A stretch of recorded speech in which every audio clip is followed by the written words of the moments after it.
same aura as before. The smoke got blowing orange laws, meaning you pursue it your own.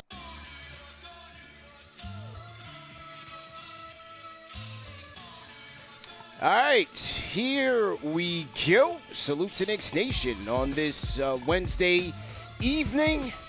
If only they could play the New Jersey Swamp Dragons every night, this Knicks team would be world beaters, because the Knicks would wipe the floor with the New Jersey Nets tonight by the score of 120 to 66. All right, at the world's most famous arena, you had spirited effort by this New York Knicks team, and that's all you can really ask for. You had Jalen Brunson leading all scorers with 20 points.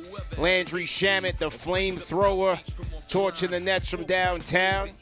Knicks giving it a better effort defensively, and they found some nuts, man. All right, so all might not be lost in the world. They snapped a 4-game losing streak, but let's talk about it. Call us up on the KFTV Discord. Let us know how you feeling. Are you still dooming and glooming? Are you, let us know how you feeling, man. We'll check the temperature. CB the Fanchise, Alex Rotaros in the building. Shout out to our sponsors of tonight's show, Z-Biotics, Ruler, and we got a new sponsor. We'll tell you guys about that later, man. But either way, like, share, subscribe. Home of 100,000 subscribers. Order is restored. Let's go. All right, man. Order is restored. Order is restored, huh? It just took us to defeat the Swamp Dragons to put order. That's it? That's it, man. That's it? You get right. You know, as Evan Roberts said, the Knicks always clap back and get right against the Nets. So he was in the building tonight. I'm happy that they lost by damn near 50 in front of him. And we got the dub, man. But, yeah, like I said, overall, man, I just thought overall the energy was good. The energy was right. And you could see it in everything that they did, from the ball movement, the play movement, how they went fighting through screens, navigating screens. Defensively, again, just the effort, man. It had to start with effort, and they didn't relent. Didn't relent, man. 120-66. Your thoughts? Good win for the Knicks. Good way to get back into the winning column of things. Nice to see that they, took the belt to ass for this one against the Nets. Yeah. But, hey, it's a good win, man. I mean, I'm not going to make too much of this win. I mean, there's a lot more to go after what we saw for the entire month of January. But, good way to get back on track. But other than that, they did go back to their principles that we see. Saw Cat getting some nice passing from the post. Saw some cutting from your wings. Saw some defense finally. That was nice. Jalen Brunson looked good, after having a shaky outing was it 2 nights ago against the Dallas Mavericks. But look, man, for me, it's going to take a lot more than just being the Nets to say, everything's fully back on track. Yeah. It's a good step in the right direction. Good to see them getting back to their principles once again. It's going to take a lot more for them. Just because, look, like, you're not going to be playing the Nets every single night. The Nets, they're thinking about, there's talks about Michael Porter Jr. being traded. Do the Warriors go out and go get him? Especially, are they more urgent outside just trading Kuminga now that Jimmy Butler's down? Like, there's a lot of stuff going on with the Nets where you can't really take too much away. But hey, if they lost tonight, then all hell would have broken loose. So I'm thankful that the New York Knicks beat the Nets, because if they did lose tonight, then the show is completely different. Yeah, it would be absolutely on fire. So I guess the players-only meeting worked, because clearly you saw just better effort from everybody, man, literally from the starting five. And I thought one thing that was very interesting to see was a lot more off-ball action for JB tonight. 20 points, got his points efficiently, but got a lot of them. Yeah, he started the game off taking a shot, and later on in the first quarter, he got like a late shot clock shot, but he got a lot of shots where they were feeding him. So I thought that was interesting. I don't know if that was, his decision, the team decision, Brown decision, but, more JB off ball tonight than we've seen in a lot of games, man. What'd you think about that? It's good, man. It's good to see that, because that's what was leading to their success earlier this season, right? Where you saw JB working a lot off ball. How about the times we were talking about, hey, he was having fewer touches than he did last season, right? And that was based off Mike Brown's principles of saying, hey, we're going to have multiple initiators. We're going to have guys really sharing the rock. And then it's going to allow JB, the best player on the team, to get better open looks and not have to work twice as hard. So to see that happen tonight, it's a good way to say, hey, let's reset. As you mentioned, they had that players only meeting. So good stuff, good way to get back on track after a brutal night against Dallas. But, once again, it's just moving it forward. Let's see it continue to work this way, because you can do this against the Nets. It's nice. You should be able to do this against teams that are not, your caliber. You should be able to blow these teams out. Good, but nevertheless, good work for JB, man. Hopefully this is the reset that we see to take this team moving forward, because look, man, we already know. We did a 3-hour show the other night, and it was a funeral. We had a funeral here. Yeah. If you want to call yelling, shouting, and Ari, in an emotional outrage, a funeral, it was that type of night. So, shout out Courtney J in the chat, Fanchise channel member. Salute to our Fanchise channel member. Salute to the replay gang. I forgot to establish that protocol. Salute to you guys. He said even Cap played a little defense tonight. Yeah, you saw me. He's getting skinny through screens. He's closing guys out. Wow, okay, because like I said, after that Monday game, when he's talking about everybody else, you got to want it, you got to do this, I'm like, Cap, I was there, man. Like, you wasn't playing like you was wanting it, man. So I'm glad that, my man was literally walking into closeouts on Monday. So, I don't know if the ankle's feeling better, but at least he led by example tonight, or at least tried to on the defensive end, and it didn't hurt him. Even Cat, active hands out there on the defensive end. So everybody just had a little bit more pep in their step. I saw Mikal Bridges lay up tonight. You saw a lot of unusual. Oh, my God. You saw a lot Mikal of Bridges had a runner, today. man, going into traffic. A runner. He got his deep paint touches, and, yeah, it was good effort by the squad tonight. 20 points for Brunson. You had, just going back through the box score, let's take a look here. You had 20 points for Cap. You had Karl-Anthony Towns, 14 points for Towns, 8 rebounds, 3 dimes for Towns, 1 steal. And again, with them moving Cap a little bit more off ball, you did see more actions with Cat in that high post, feeding the cutters. Looked like some of the actions that they were running earlier this year. And it wasn't, again, wasn't as much of a laborious effort for him. Now, second quarter got interesting as he picked up back-to-back offensive fouls, one of which he damn near took his whole back out in the name of a hook. Like, I hope he watches that tape tomorrow. And, like, all right, enough. Like, yo, bro, we almost lost you there, man. But, hey, overall, good overall game by Cat tonight, man. Yeah, man. And look, he especially with him being at the forefront of a lot of the heat that's being thrown at the Knicks, you want to just see him get back into a rhythm. Just because he's the second most important person on this team, man, if they're going to go far. And look, efficient night for him, 5 of 8, got 14 points, 2 of 3, only had to play 20 minutes tonight. You didn't need Cat tonight. So who knows? Maybe this is a good way if everyone's talking about it, tired legs and the dog days of the NBA season, and then having to play the cup. There you go. 20 minutes, get a good night off after having a night off last night, get to stay home. Now you get another easy night tonight. Yeah. Look, you don't gotta go too far. You go into Philadelphia this Saturday, so you get to stay home for the next couple of days, and then you get to come back. This is the nice stretch right here. This is exactly what you need if this team is truly exhausted. Good night for this team, because look, outside of OG and Brunson, who played 30 minutes, which is, especially what we've seen under Tibbs, this is nothing. The next two guys, Bridges, Hart, played 25, 20 for Towns. Good night for these guys. What you want to see from extremely talented team against a lesser team, just knock them out. Get your starters out early. Give them the rest that they need. Good night for that. But Towns, good night. Good night for him. Yeah, and that to me was the biggest win. Was they got to rest the starters early in this game. Starters were out of the game by the start of the fourth quarter. You get 2 nights off. And then you get ready for a track meet against Philly and a revenge game. Remember, you're down 2 bullets. You're down 2 games to Philly right now. So you want to be able to get that back on track. We got to check the schedule to see. I would assume they have 4 games against Philly this year. I would have to assume. So a chance to get one and get closer to tying the season series, because the way the East is looking right now, you're going to need these games. You're going to need these divisional games. You're going to need these conference games. And so, they already established the tie with Orlando.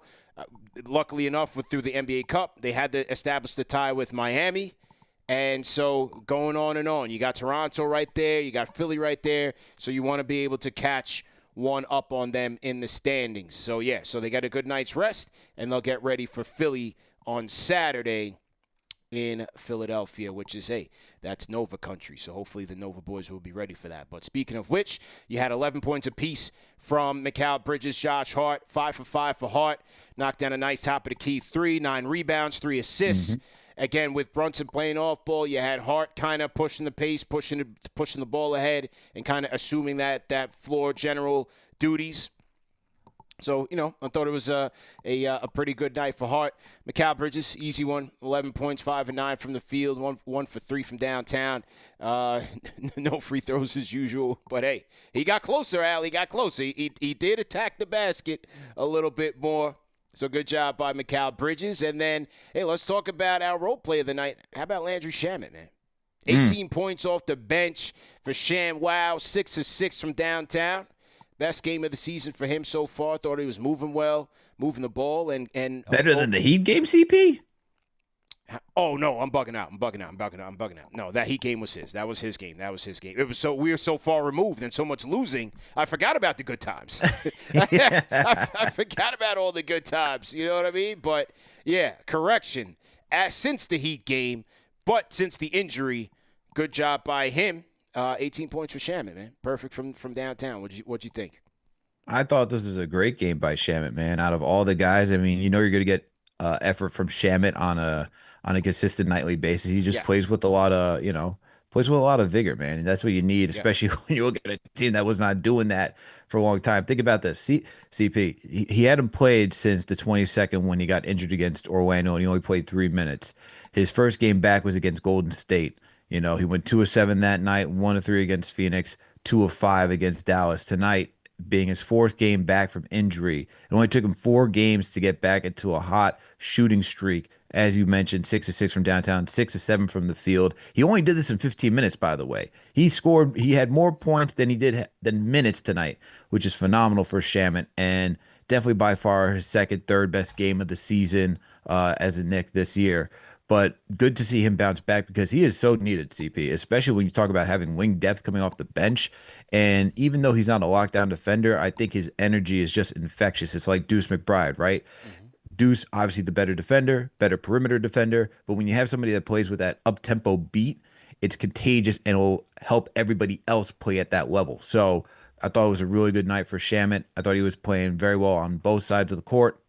Great night, man, for him, just because coming back from injury when we saw what happened last season, and to get back and get correct this soon, this is phenomenal.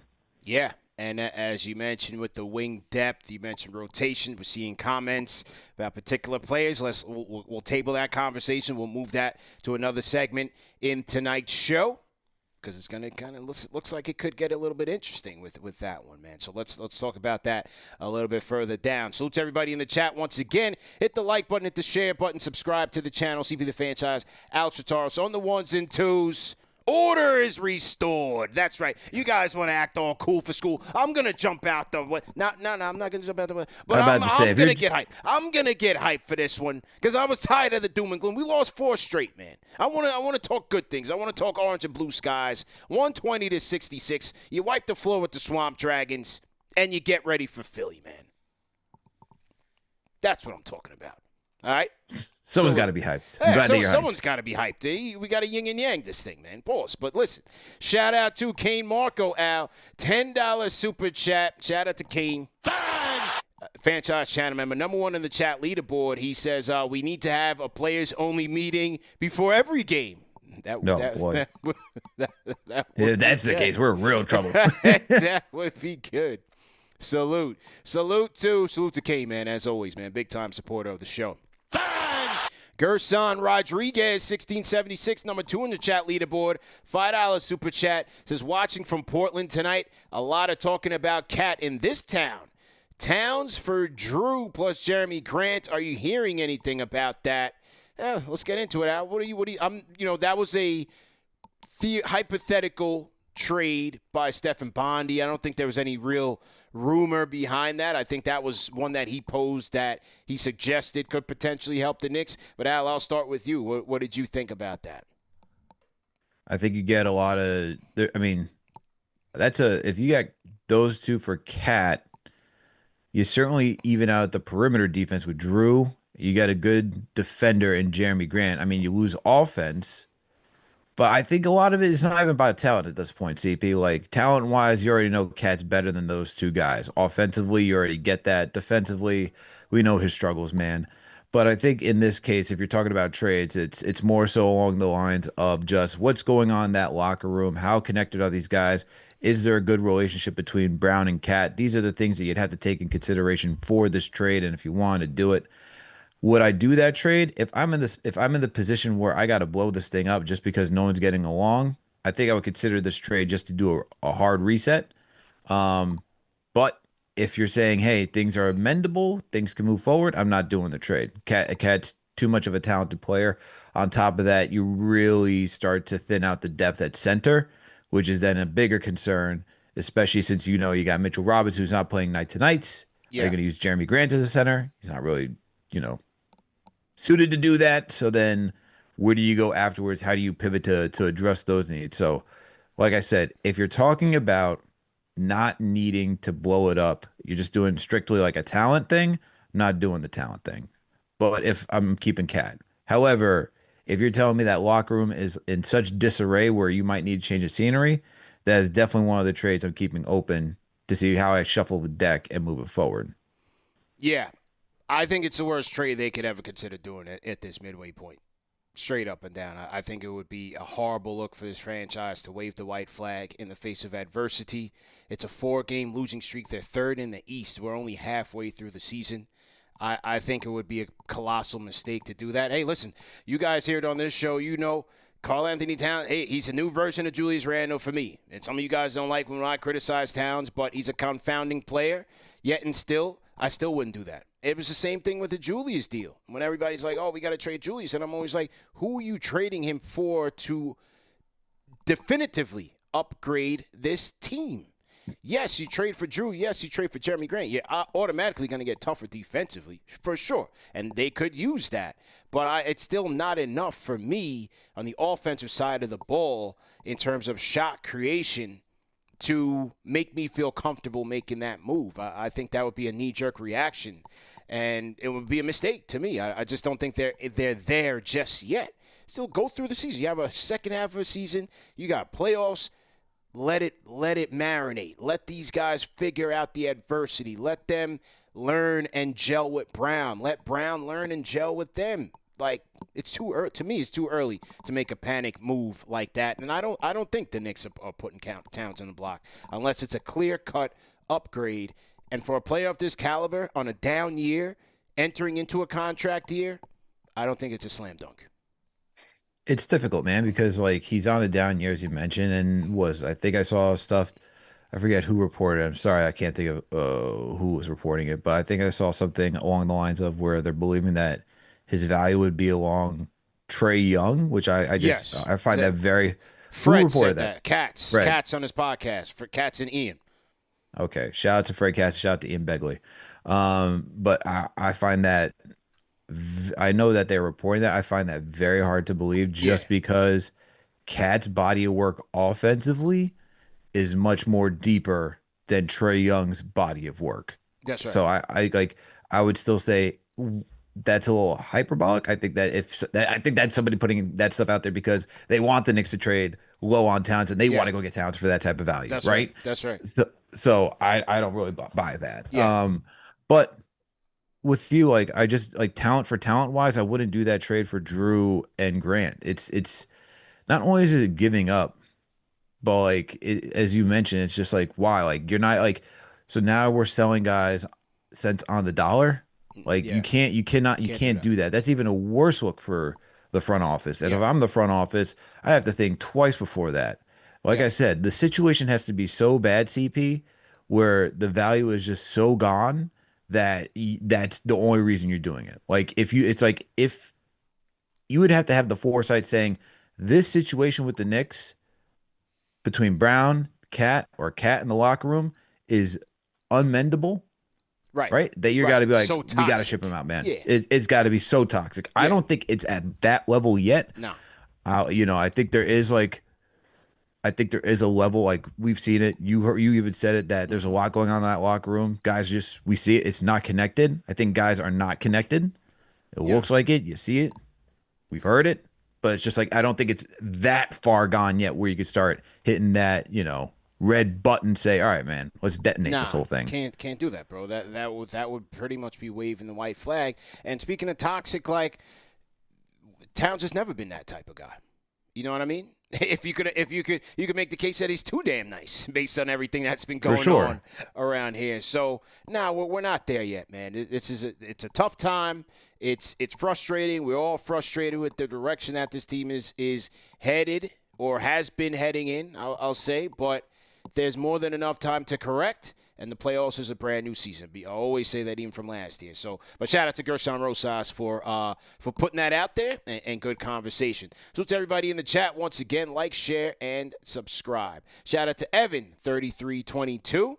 Salute to him. He says, I was in disbelief watching Karl-Anthony Towns play defense tonight. So if you guys are just now joining us, the Knicks win big, 120-66 over the New Jersey Nets. And our player of the game, Al, is once again the captain, Jalen Brunson. 20 points, 5 assists, 4 rebounds for Cap. Hey, only 1 of 8 from downtown, but it's still a good game and only 31 minutes. Light work for Cap, 8 of 17 from the field. And as we said, opening up the show, you saw from the opening tip-off, Captain Clutch deferring to his guys, setting his guys up, playing with pace on the defensive side, getting skinny through screens, very, very physical, and attacking closeouts. I thought Captain Clutch, who held that players-only meeting, looked like he made a concerted effort to lead by example. That's all you could ask for. Light work for him. Didn't get hurt.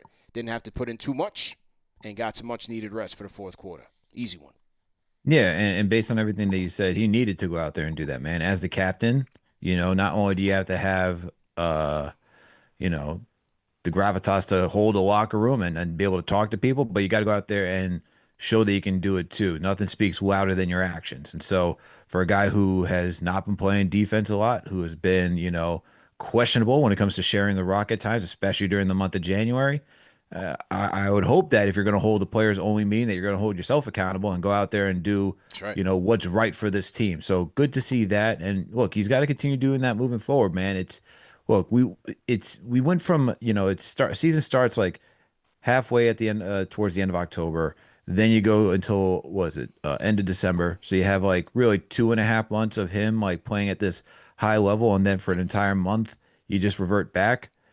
You got to make sure that you continue to do that moving forward. So good for Jalen Brunson for coming through and taking that onus in leadership.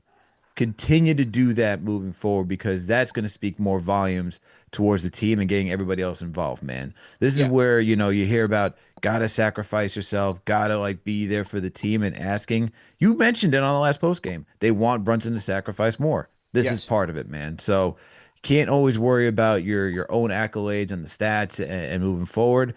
Guys will recognize your talent. We know that. You're going to have the moments, especially in the clutch, man. You're going to get those moments. Go make sure the rest of the team is rolling, because you don't want to have to continue to do all the work again. That's why we got rid of Tibbs. We did not want you to do all that work. So get guys involved early. Keep guys motivated. Keep talking them up.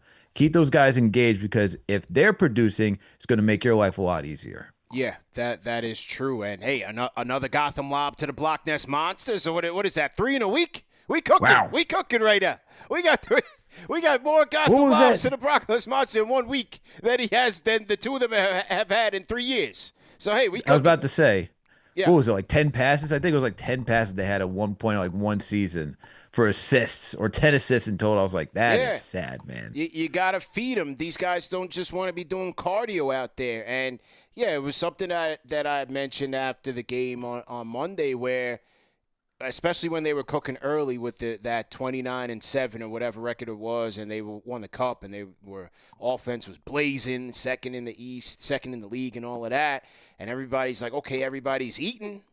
Well, look, that sentiment was not shared by everybody on the team, despite what it looked like in the stat sheet. So I do wonder if that was talked about in the meeting. I hope it was. I hope as the captain, I hope he solicited that feedback from the guys in terms of, hey, what do you want me to do better? And I hope that said players, mention that and express that to him so that they could all get on the same page. But as you said, he doesn't have to always do it by himself.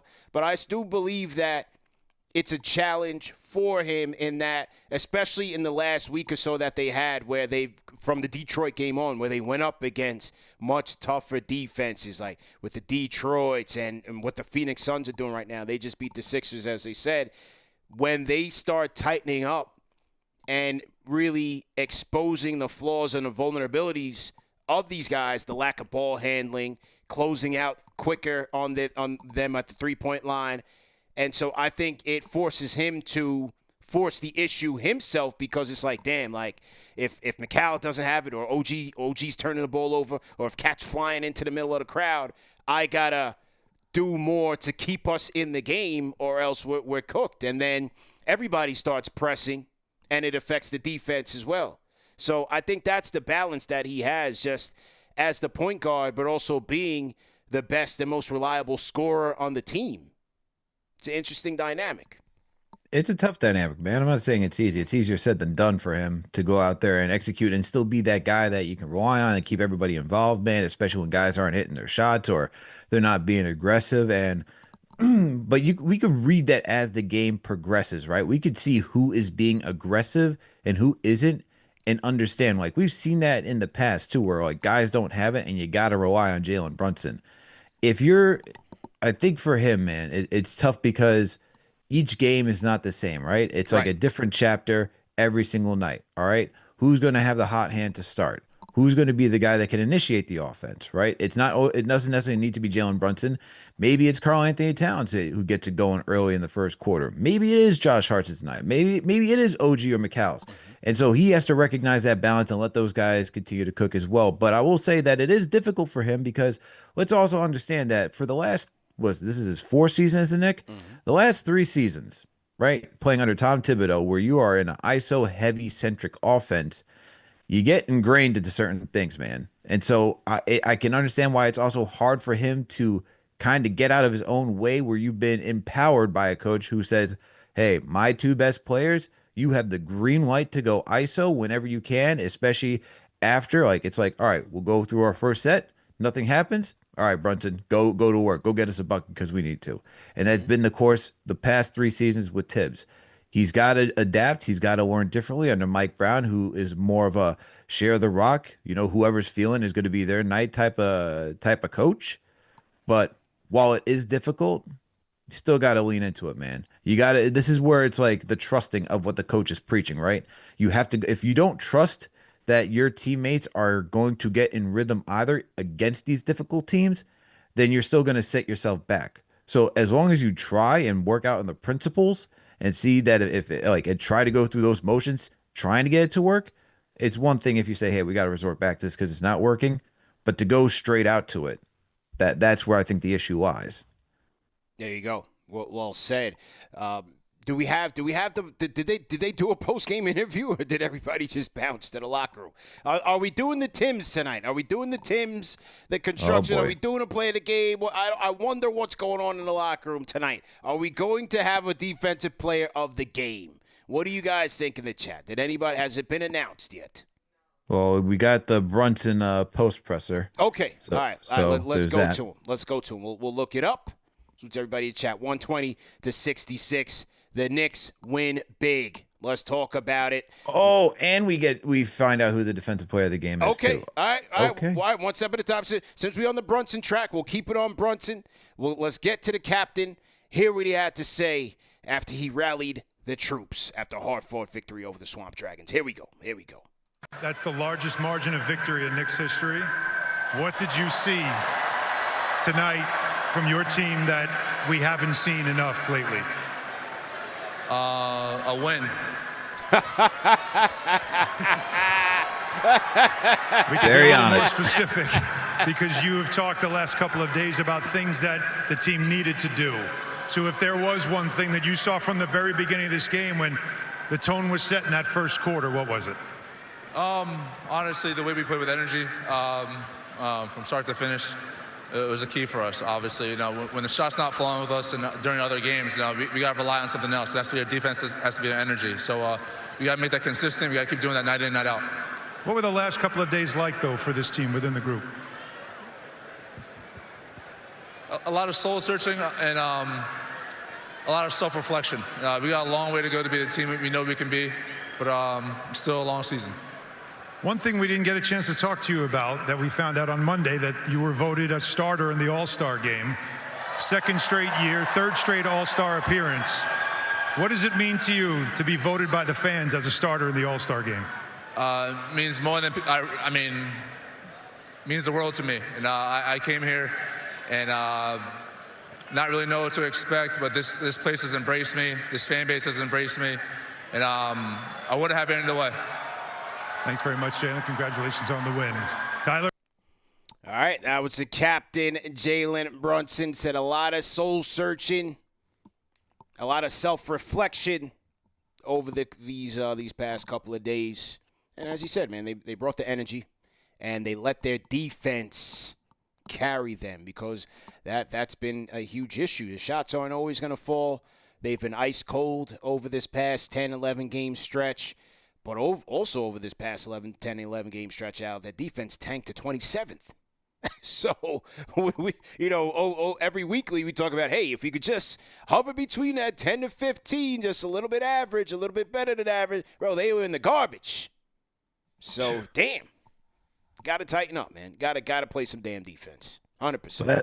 And as Brunson said, it's a long way to go, man, to be the team that they believe that they can be. But, look, getting back in the win column, a dominant win over the Nets, it's a step in the right direction, as I said earlier.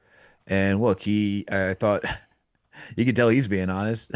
Yeah. Start out with a win. Start off with a win, yeah. Yeah, Solo kind of set him up there, but that was a good answer, good back and forth between those two. And they did mention the All-Star starter stuff. Yeah, when I was there, they when they introduced him in the starting lineup, they did show on the Jumbotron that he was a starter, but they didn't do any type of, they kind of do like the little announcement type of thing during the game, but they didn't really do that. I'm not sure if that was on him saying not to because of with the position they were in. I'm not sure who decided that, but usually you get your all-star acknowledgement and everybody kind of claps it up, but no, they elected not to on Monday. But kind of ho-hum for him. Makes it again, starting with the for the Team USA. And we'll see. I'll be watching, and we'll probably hate it again, and we'll react to it accordingly, man. That's the All-Star game for you. Yeah, and look, I think it's good that they didn't acknowledge it that night, just because where the team was. I mean, that's an individual award. Yes, he gets to represent the Knicks. Yes, he gets to represent the city. He gets to represent the fan base. There's a lot of great things that come with being an all-star and a player of his caliber. But for where the Knicks were, man, I don't think they were in position to start celebrating, especially after the losing, the amount of losing, and how you were losing throughout the course of January. So I think it was the right decision not to do that.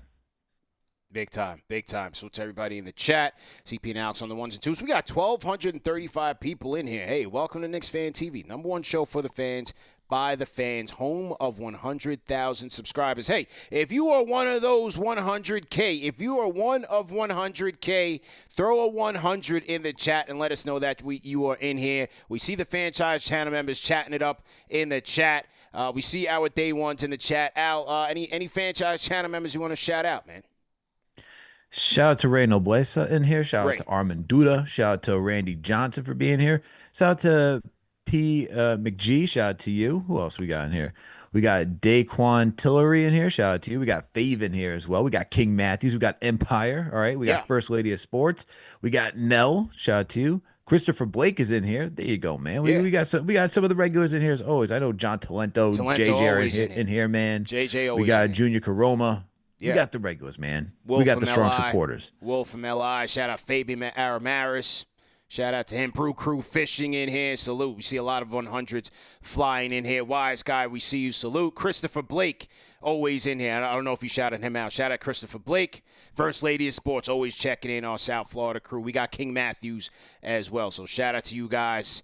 Hey, another edition of Knicks Therapy, but hey, we're talking good things, man. But listen, speaking of therapy, man, I want to shout out one of our sponsors for the night quickly. Shout out to Rula. Hey, listen, man, everybody's mental health isn't always on 100. We have a lot of things conflicting in our lives, from personal stuff to work to these New York Knicks. Hey, let's face it. But look, you don't have to fight these battles alone. You have experts out there that you can speak with who specialize in you, and that's where Rula comes in. Make sure you guys check them out. They have over 15,000 licensed professionals ready and waiting to connect with you. And the good thing about Rula is, therapy and overall just medical care can be costly, especially with the state of insurance and things of that nature. But with Rula, you can connect with someone for as low as $15. So make sure you guys check them out. Go to Rula.com/KFTV for more info. That's Rula.com, RULA/KFTV, to connect with mental health experts who specialize in you. Okay, shout out to Rula for sponsoring today's show. Okay, let's get to the phones and hear from the people. We talked about them. Let's get to King Matthews. King Matthews on the check-in. How you feeling? BP, Alex, good win. Even though it's the Nets, man, much needed win, man. Yeah. Much needed win. Absolutely, man. Absolutely. I'm taking it. Why not? Yeah, I beat them Swap Dragons, man, 100% on the time, man. But, hey, even though it's the Nets, man, y'all was some great defenses, man. Especially in the fourth quarter. Almost let them score no points. Yeah, half for the Crazy. fourth. Half for the fourth. Yeah, man. I wasn't even aware that they had the best net rating for the month of December, the Nets. I was not aware of that. They got Michael Porter Jr. I was surprised as well. They have MPJ killing, but I didn't know that they had the best defensive rating. Al, were you aware of that? I was not aware. Not at all. Why would I be tuning in on the Nets? I don't know. I don't know if you were tapping in your spare time. I didn't know, man. There are other teams to be tapping in on, CP. Not the Swamp Dragons. I didn't know if the Swamp Dragons was a league pass. Everybody has their league pass team. Everybody has a league pass. Oof. I didn't know if the Swamp Dragons were one of yours, man. If the Swamp Dragons are a league pass team, to somebody out there, God bless you. Oh, you know who it is? It's our guy, Evan Roberts. Shout out to our guy, Evan Roberts, man. He went to the game tonight. He's talking about, I can't wait to boo. If the Knicks get out to a slow start, I'm going to be booing with the Garden faithful. Shout out to Evan. I'm sure he left before halftime. Shout out to him, man. Fair weather fan, man. Shout out to him. Okay, King. Shout out to Evan Roberts. What else, man? What else you got, King? Yeah, before I go, man, Shamet, man, I'm surprised Clarkson didn't play before the fourth quarter. That was shocking. You know what?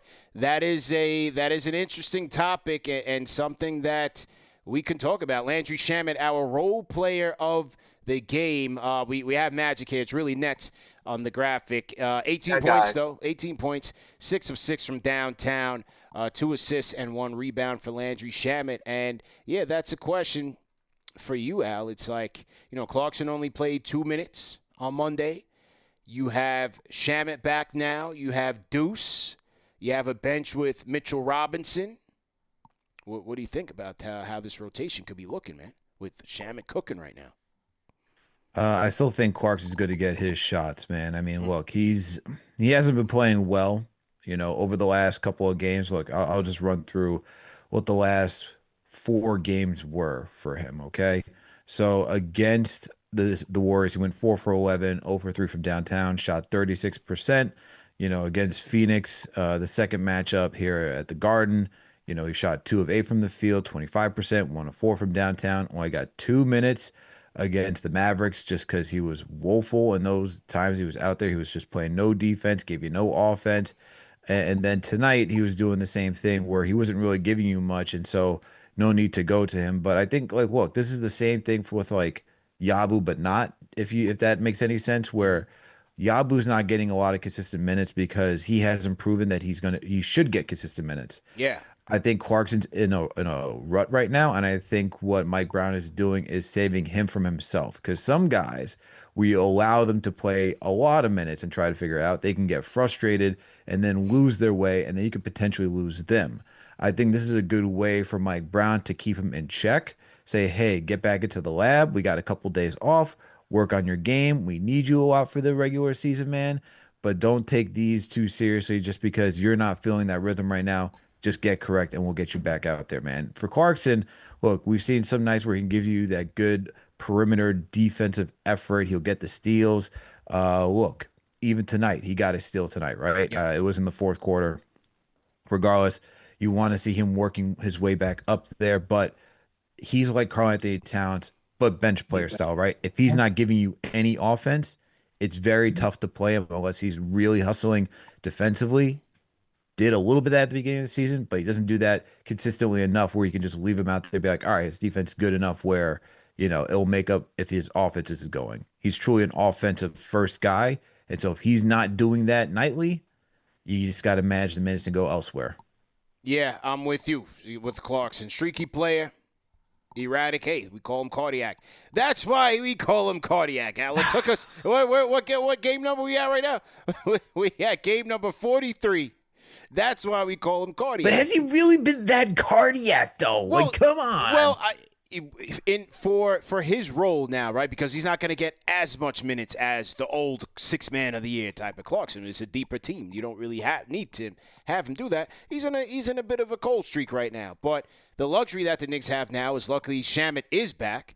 And when you have a guy like that cooking, he's going to go to him. But the thing about Shamet now is that his defense, you can count on his defense a little bit more. He's not a shutdown guy by any stretch, but better than Clarkson, more heads up than Clarkson, bigger than Clarkson, and then when the threes are flying, he's a more efficient player than Clarkson at times. So it's a good problem to have with those two guys, but I'm not sure if it's the Clarkson thing.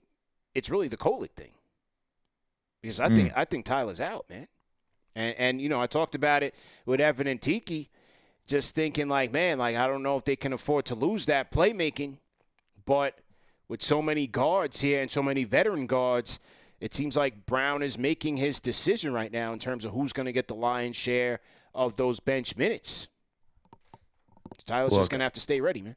He's going to have to stay ready. Exactly, CP. And it's not the end. Injuries came about. He got back in there. We're just a little over halfway through the season, so there could be there's a high probability that he's going to get more opportunities. Right. There's a high probability. There's a big probability.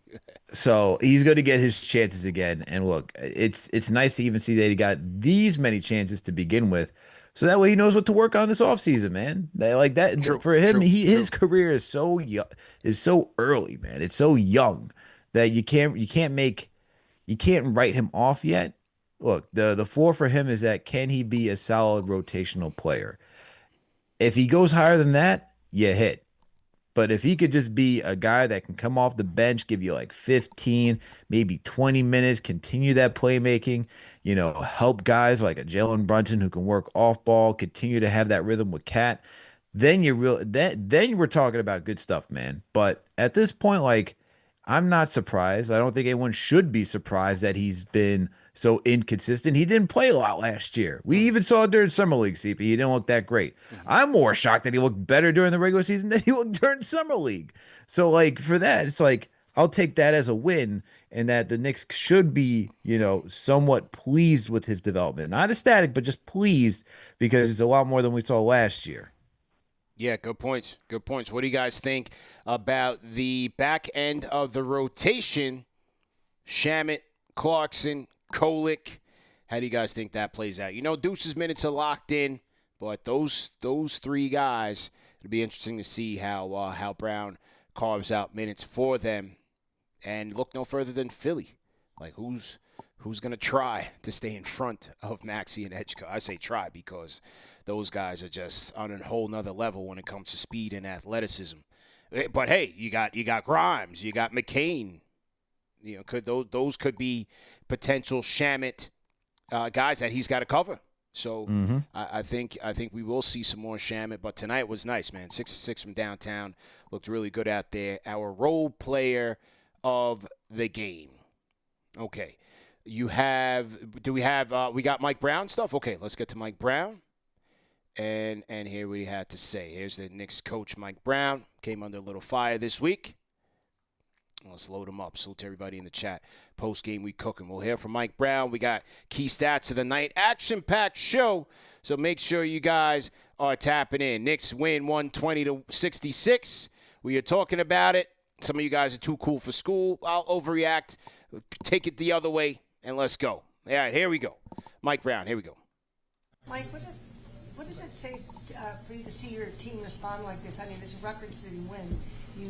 By the margin of victory, you beat the previous one by like 7. I mean, of all time. And I mean, to respond big time after all this adversity, what was it like for you to watch that? After everything I didn't know about the record really until it was mentioned here. But just seeing us play the way we're capable of playing, and again, I don't know what the score will be every night, but the things that we did out on the floor, we've talked about, we've drilled, we've watched film on, and our guys are more than capable. And so to go see them put it together for 48 minutes was a lot of fun. Mike, what is it? All right, that was Mike Brown on the effort. And said his guys put it together 48 minutes. Let's see. Okay, Mike Brown talking about the defensive player of the game, Alex. Here's Mike. They shot 29% for the game, and so there were plenty of offensive rebounds to get. And they only had 4 offensive rebounds for the game. And, they have some really good athletes, some pretty good size, guys that have a good nose for the ball, and our guys did a phenomenal job keeping them off the glass. But, I tell you, defensively, one of the things we've been talking about with our guys is to communicate. And their communication was off the charts. Every time down the floor something was happening defensively, I heard it from my seat, just the guys talking and trying to help one another on that end of the floor. Mitch was our defensive player of the game, by the way. But, Okay, so that was the head coach, Mike Brown. Alex on the defensive player of the game, and he gave it to Mitchie. He gave it to the Block Nest monster, Mitchell Robinson. 7 points, 7 boards tonight. The Knicks as a team rebounded the ball 56 times. And as he said, they blew them out. They blew the Nets out the frame in the rebounding battle by almost 30. 56-27, and sometimes we kind of overlook the fact that, hey, defensive rebounds are part of a good defense, meaning getting stops, stopping possessions, stopping second chance opportunities. That was one of the things that helped the Knicks even in the Tibbs years when you might not have the best defenders, but when you had Julius, you had Mitch, you had Josh ending possessions by getting boards, it certainly helps, and then you could get into your offense. So, but the communication part, that was one of the things I noticed, especially after Monday's debacle. Assistant coach Brendan O'Connor, defensive coordinator, just going like this with his guys off the bench. It's like, meaning you got to talk. You got to talk. You got to talk. So we know Mitch is the most active when it comes to that, but clearly that was a correction that they were looking for, especially after Monday's blowout win. So Mitchell Robinson taking home the defensive player of the game. It's Mitchie, man. That's all I got. Ain't got a Gotham lob. Mitchie ain't no snitchy. Nah, never. Shout out to the Glockster. Shout out to the Glockster, man. Did they put the picture up? Let's see if we have the picture up of our defensive player of the game. Let's see if we can get it. No, not yet. They have not posted it yet. All right, we'll wait for the Knicks social team. Knicks social team, you guys are slow tonight, man. What's going on? We need our content. Come on, man. We got to see Mitch with the Timbs. So he might be creeping up. I know OG's the leader in the clubhouse with defensive player of the game, but Mitch has his fair share for sure. Mm-hmm. Mitchie definitely has his fair share. But overall, good job. Moving well. He had, how many offensive rebounds did he have tonight? 3. So 3 of the 7 rebounds came on the offensive side of the house. So good job by Mitchie. Okay. All right, we're moving and grooving. Show's going well. We're getting to it. Oh, here we go. Right on time. $50 super chat. Bang!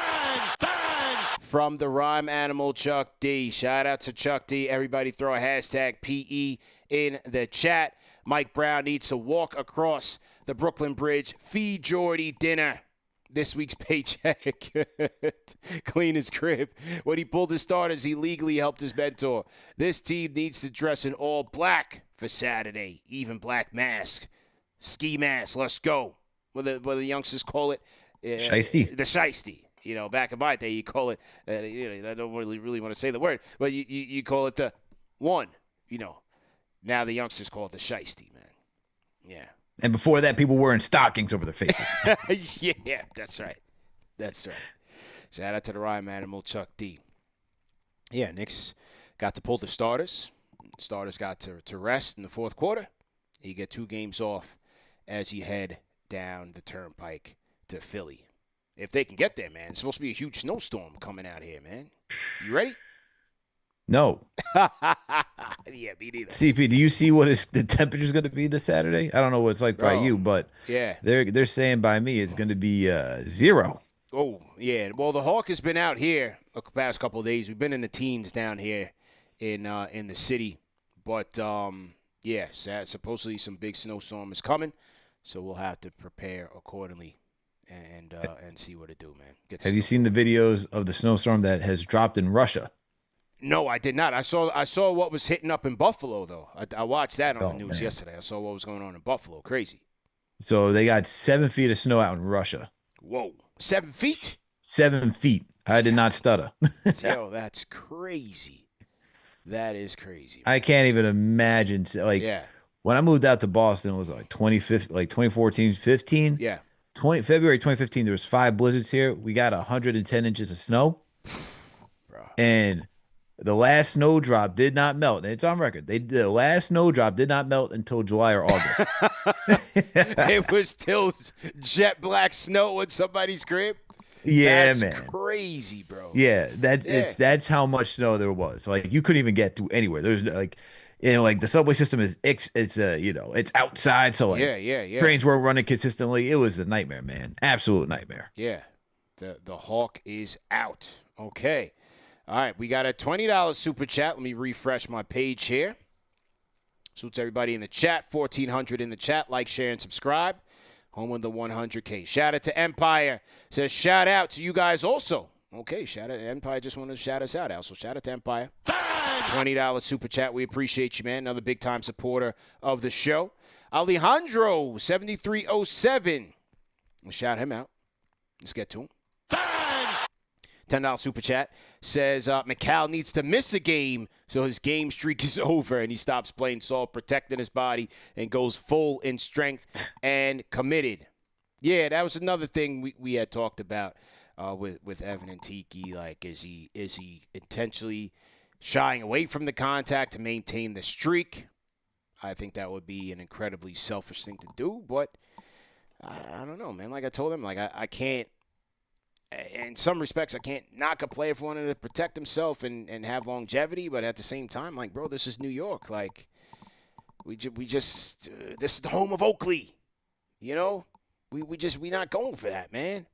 The guys that are revered in this town are the blue collar workers in every sport in New York. It's the blue collar over the prima donna and the finesse. All right? Those are the guys, man. You remember forever, bro. Yeah, the lunch pail, man. Lunch pail. That's it. Gritty. Like, gritty, consistent, always shows up. Like Josh Hart fills that role. You could say Deuce McBride fills that role. Deuce. Like, those are the guys that, like, I think are like, oh, okay, these guys are going to come through, right? Like, and for McCall, like, he gets, like I said, I know Karl-Anthony Towns gets a lot of the heat, especially because he's the highest paid player. But Bridges hasn't been doing his part for a long time either this month. But, like, look, he's got to step it up, man. He's got to step it up, especially now that you got that contract extension. You can't be playing this way, man. Like, the runner that you had tonight, the finishing through, that's what we need to see on a consistent basis. I need, especially defensively, what you were brought in here to do, take those nights personally. Cade, Jalen Brown, Tate, whoever, man. Show that it means something to you, man. That's what I want to see. Yeah, you're not gonna be able to get away with that, man. And then again, last week, it just was he did not put himself in a positive way. He did not represent the orange and blue with the two plays against the Phoenix Suns. You had Grayson Allen, and then you had Jordan Goodwin outdog you, and you're walking into the motion. So hopefully, he will correct that. Well, shout out to Mikal Bridges, man. Got to get gritty, man. Got to get gritty. So, hopefully he'll bounce back. All right. Who else we got here? We're going to get to some more calls. We got to get to our key stats of the night. Busy show, man. 120 to 66. Salute to everybody in the chat. You know what? I talked about it wasn't pretty. It wasn't gritty. It was gritty. That's one of our signature shirts. The grind. The grind starts now, man. For all my grinders out there, for all of you guys that's at the JO, the 9 to 5s, the 5 to 9ers, go get your grind starts now t-shirts, man. All available at KnicksFanTV.com, man. There you go, man. Al, I got to get yours in the mail. These came fresh off the press. You got the garden right there. You know what I mean? Shout out to my guy, nice. Tone. I like that. Yeah, the grind, I like man. that. That's for the grinders, man. For the grinders, man. Salute to you guys. And, of course, we got the New York versus the World joints, man. Fresh, new era. You know what I mean? You see it. KnicksFanTV.com. Fresh restock in the building. Plus, like we said, it's cold out there. Get your KFTV beanies, man. We got the blue ones. We got the black ones in stock. I rocked mine today because it was cold. So shout out to the KFTV beanies. Ran into such a small room, but ran into a couple people today. Ran into my guy EJ Stewart, formerly of Odyssey, CBS Sports Network, and WFAN. We was randomly just on the same train car as I was heading into the studio. And then on the way to the studio, who do I run into? Looking like, he leveled up with the power move because he's running the morning show at Hot 97. I see the kid Mero walking. So I had to dap him up, man. Gave him a hug, man. Saluted him, congratulated him on a major move in hosting Hot 97 morning show. So shout out to Mero, man. Ran into him and his publicist. I was like, look at this guy, man. He was all shaded publicist. Up. Yeah, he was highly. It was almost like he ran up on him, like how the paparazzi run up on him on TMZ. You ever watch TMZ when the camera guy walk up on him? Yeah, it was kind of that thing. So shout out to Mero, man. Doing big things. That's awesome, man. Yeah. Mornings with Mero, 6 to 10. Shout out to our guy. So shout out on the iconic Hot 97. Hot 97. Yeah. Power moves. So, yeah, man. Made it back to the fan. It was a while. It was a little while. I think after they did some renovating, if you will, for lack of a better word, then they brought me back in. So I appreciate that. Things were going south in that place for a little while. So I had to wait till they got their act together, and then they called me back. So I said, all right, cool, let's do it now. Things are a little bit better over there. Is it still not going south? Nah, man. I rock with Evan Tiki heavy, man. They're very, very good guys, especially Tiki, man. That's my guy from the Big Blue days. It was good chopping it up, talking Knicks with him. They just had to get some straightening, They had to get some straightening, get some renovating, clean the house up a little bit. Clean the house up a little bit. I know what you mean. You know what I mean. So, yeah, good to be back on the fan with those guys. We got the video up on the channel as well. So make sure you tap in. Okay. All right, where do we want to go here? All right, let's get to the key stats of the night, Al. Let's get to the key stats of the night as we are rolling here of this doozy of a game. 120 to 66, the largest win in Knicks history. The key stats of the night brought to you guys by Z-Biotics. Knicks shoot 57% from the field, Al, 29% for the Nets. Knicks shoot 50% from three. Nets shoot 28%. And Knicks go 71% from the charity stripe. They almost beat the Nets by 30 on the boards. 28 assists for the Knicks on 46 made field goals to 15 assists for the Nets. Turnovers, 12 Knicks turnovers led to 12 Nets points. And the Nets turned it over 14 times, which led to 18 Knicks points. So good job by the Knicks getting into those passing lanes and being disruptive. Being disruptive. So good job there. And lost my spot. Hang tight. Lost my spot just for a second. Points in the paint, 46 to 20. Knicks won that. And then 59-2. Largest lead of the largest lead, 59 for the Knicks to 2 for the Nets. Your thoughts, man, on this doozy? Whew. My analysis is that the Knicks did a lot of good, and the Nets did a lot of bad. So, I mean, look, man, the takeaway is that the Knicks were just dominating the entire. I mean, every single category. You know, here's the one that's really cool. CP, the Knicks won the second chance battle opportunity 12-0. Nets didn't even get any second chance opportunity points. The defense was stifling. Yeah. Absolutely stifling. The rebounding was stifling. Those are going to be the two categories that stood out the most. 63-36. Come on, man. I mean, can the Knicks just get the next game against the Nets too to really get things, back in motion? Back on track. But this is the stuff that you want to see, man. I mean, you want to see the Knicks get out in transition, the 28-4. I don't want to make too much of it because, I want to see the Knicks do this consistently and not just against a weaker opponent. But the 28-4, just taking the opportunities to get out in transition, man, making it easy for yourself.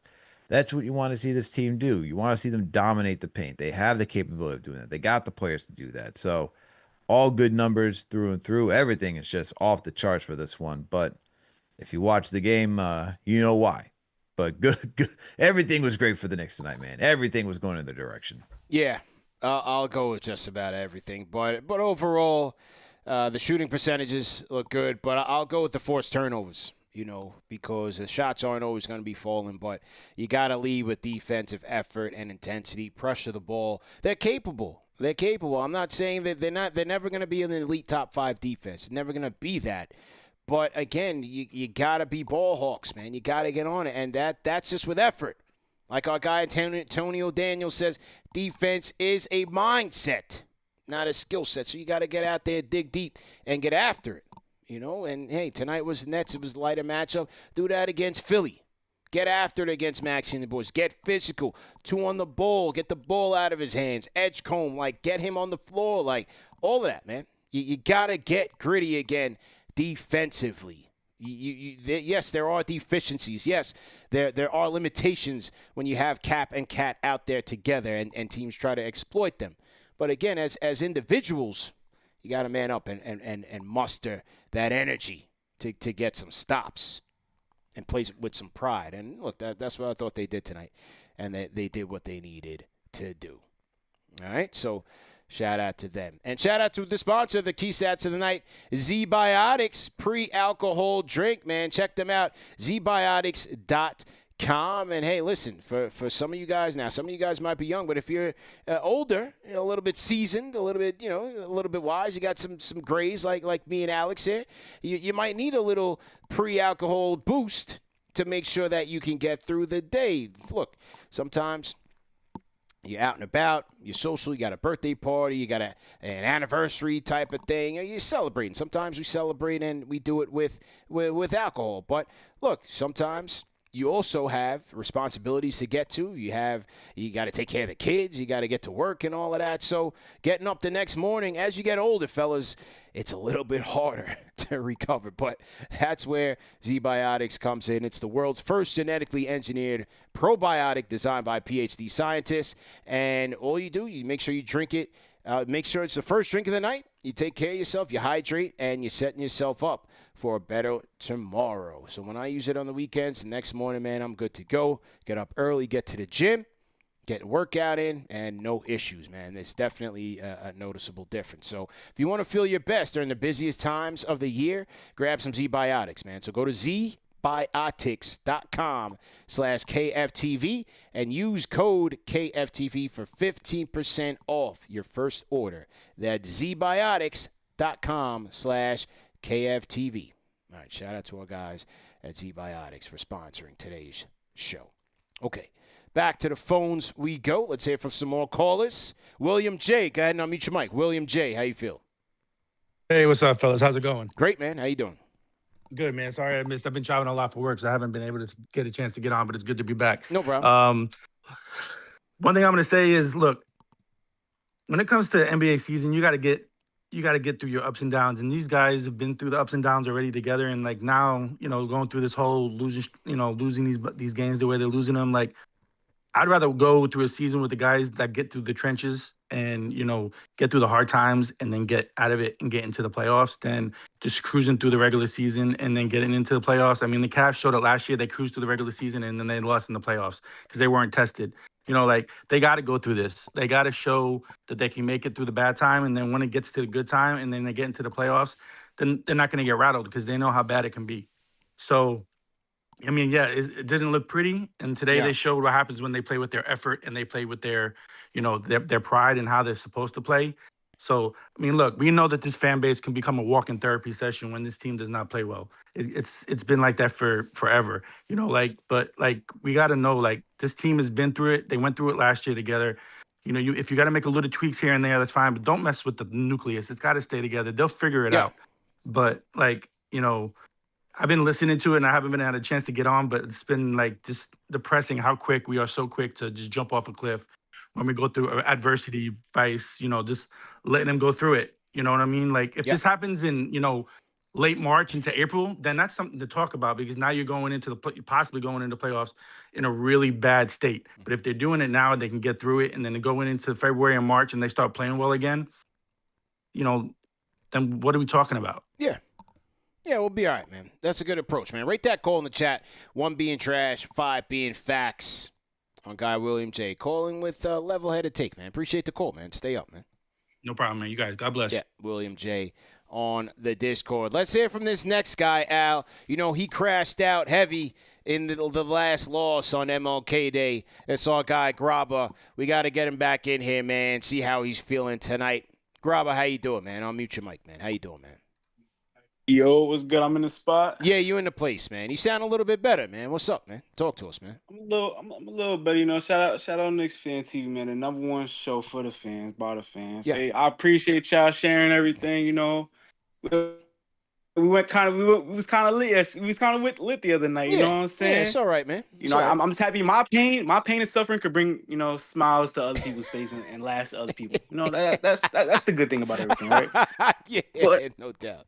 The one thing I say is, ain't no better feeling than getting back on track when you beat the lowly Swamp Dragons out of New Jersey. Yeah, that's what I'm saying. Like if you need a get back game, them guys from across the bridge, across the water, across the way, they gonna let you get back. Yeah. But I want to see how we come out against Philly because they done ran out pockets these last couple games. I like Cat's game tonight. I just want the consistency, man. Me and Alex, we had a little back and forth a couple weeks ago. The consistently being inconsistent. Like, come on, man. Like, I just want to see more. I got the Cat jersey in the closet right now, man. Like, I need him to get. I want to bring it out, man. But like, I'm scared, man. I'm scared to walk around the streets and that. You know what I'm saying? Like, I'm a man of self-respect, and I can't be walking around with that if he ain't gonna be, hooping, man. But hooping. He played some defense. He played some defense tonight, man. Play some defense. He did play some defense tonight, but like I said, them guys over there gonna have you looking like, the whole team looking like all-stars. So I'm not really taking that much from tonight. But they did respond. I'm happy they did respond tonight. Because if we would have lost tonight, oh boy, I would have came in here off of it already. The bottle would have been gone. Yeah. The bottle would have been gone. I would have been off of it already. But 100%. They responded. I'm gonna see how they respond against the Sixers, man. And hopefully they can keep the momentum going. Hopefully we get back to winning ways because. I'm not trying to drown in this tequila, man. Yeah. I'm trying to get right. You know what I'm saying? So absolutely, stay up. Hopefully this team get right, and hopefully we have more wins to celebrate. But I'm gonna holler at y'all. #1 show for the fans, by the fans. Let's go. We're gonna be all right, guys. We're gonna be all right. Grabba on the Discord. Rate that call in the chat. 1 being trash, 5 being facts. Grabba on the Discord. KingMott, how you feeling, man? How you feeling? KingMott, you up next. You can hear me? Loud and clear, man. What's your name? Where you calling in for? You called in before, right? Yeah, I called in a couple of weeks ago. I always listen. It's hard to get through sometimes, but I wanted to pop up. Good job on the fan today. I was listening to that with Evan and Tiki. Appreciate it, man. So, question: I've been hearing a lot about roles with this team. What players or what player or players you think have a problem with their roles? Because I'm confused about the roles on the team, because when I analyze everything, I pull everything back, the layers, and I'm looking at the players. I don't see why anybody would have a problem with their role. Like, for example, OG. I think OG thinks he's a little bit better offensively than what he truly is. Like tonight, I love when he's cutting, because he finishes really strong at the rim when he doesn't have to like avert people and do different layups. Like when he takes contact and he try to do like layups, he's a little awkward. But when he goes up tough and dunks it, he's great. So I'm just confused like who on the team is not happy with their roles, because I feel like it's a well-blended team. Everybody should, like, obviously we have Brunson. You know, he's going to be scoring the majority of the points. Same thing with Towns. I don't see why OG can't be that 3 and D. You know, get your points in the flow of the game. I think when he plays in the flow, when he tries to dribble and do all of that type of stuff, man, my heart almost drops to the ground, because he be fumbling, uncoordinated. He's always on the ground. Yeah. Balls flopping out of his hands. So I don't understand it. And then going to Towns, I understand why people are frustrated with Towns, but to me, the person who I've been on the most the last 3-4 weeks is Bridges. I'm top, like Bridges is killing me with his play. This dude is one of the softest players I've ever seen in my life. How are you 6'6"? You don't never go to the basket. You're 2 feet from the rim. Fade. I've never seen so many different awkward fadeaways in my life. He literally every game I'm screaming. My girlfriend's right next to me. I'm screaming at him every single game. So question the roles. Like what players you think have a problem with their role? And going back to the Towns, I would not trade him for Jeremy Grant and Jrue Holiday. Like those two guys are fossils. If Jrue Holiday was 25, and Jeremy Grant was 25, okay, let's talk about it. But Jrue Holiday's 35 years old, still has 2 years. I was looking at the details. He still has 2 years left on his contract at like $37 million. Same thing with Jeremy Grant. They're both going to pick up their player option in 2027. That trade makes absolutely no sense. Stephon Bondi needs to not even tweet ever again about a trade when you're talking about Portland. I saw a trade, though, with the Magic, which I don't think would be true, but I saw like Jalen Suggs and a couple of their bigs coming back for Cat and somebody else. Now, that's intriguing because Jalen Suggs, gritty. I like that type, a move like that, or if you could get Franz Wagner, which probably be impossible, something like a combination of that, now that'd be intriguing if we could pull something like that. But if we're not getting better in the trade, I'd rather keep Cat and see how things play out. All right. That was our guy Mott. Shout out KingMott on the Discord. Rate that call in the chat. 1 being trash, 5 being facts. Well, there was comments or feelings rather, Al, in terms of, did Mike Brown said, according to Chris Persianen, that he made tweaks. He made tweaks to the offense for the betterment of the team. Now, was that to improve them offense? I don't know, what the goal was for the tweaks. Was it to make them better offensively? Was it to, activate better spacing? Was it to give them better floor balance so that they're not getting crushed in defensively, especially in transition? So I'm not sure what the goal was in terms of why he made the tweaks that he did, but he admittedly did make tweaks. He didn't characterize it as major changes, but he said that he made tweaks. There was the report from Ian Begley that players are not fully bought in.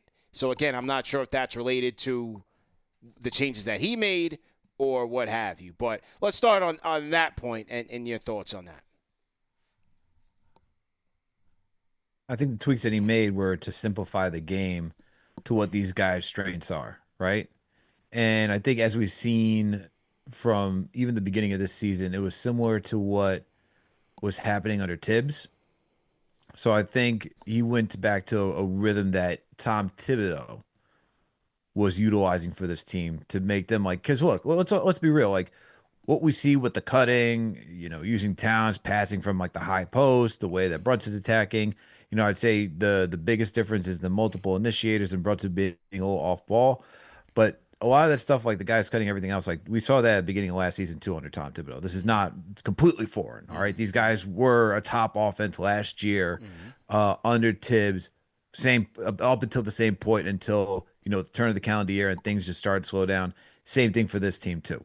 So I think if anything, what he did was take a step back and utilize what Tibbs was doing last year for this team to make it a little more simplistic, because as Begley said, these guys are just not fully buying in, man, for whatever reason.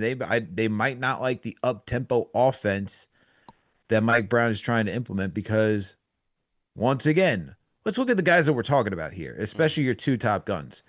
They've never been in a high-tempo offense before. So you're asking them to sacrifice and to do something that they've never really done before. And what they felt most comfortable in is more of a slow and methodical offense that works to their skill sets. Brunson, we already talked about, like we saw last year, did a lot of work in isolation, not the fastest guy on the court, but has that capability while attacking an offense to change gears, but not like what you're going to see like De'Aaron Fox or any of these guys just play like a constant up-tempo, not even like a Tyrese Halliburton where constantly moving around, shuffling the deck. Same thing with Cat. You just go back to what he was doing out in Minnesota. This guy was a guy that worked best as a trailer for the most part. So, having the first four players get up front, he's slowly, trotting along the way. You start circling the defense. Next thing you know, he gets a clear lane down to the right or left side, gets his dunk, or even, a trailing three. Or what he likes to do is a pick and pop, and then have the option to either dive or to just shoot the three. And that's really their games, man, if you're looking at your top guys. So I think what Mike Brown did was just revert back to that to allow these guys feel more comfortable. And then everybody fell into place. And, as far as his comment on OG, like I seen a lot of fans making that comment about OG, saying like, why would he want a bigger role when he's just going to lose the ball anyway? I mean, he's a confident guy. He's confident in his ability. I think that's a good problem to have. Yes, he has his deficiencies. We know that. But, hey, if you look around, there's not too many guys. We just talked about Mikal Bridges', allergy to get to the rim. OG's not scared to do that, right? It might not be pretty, but it will be gritty, to quote a famous philosopher. So he's confident in his ability. And you have to understand, for a lot of these guys, everybody's doesn't want to just be a soldier and just sit in a corner and wait for a three.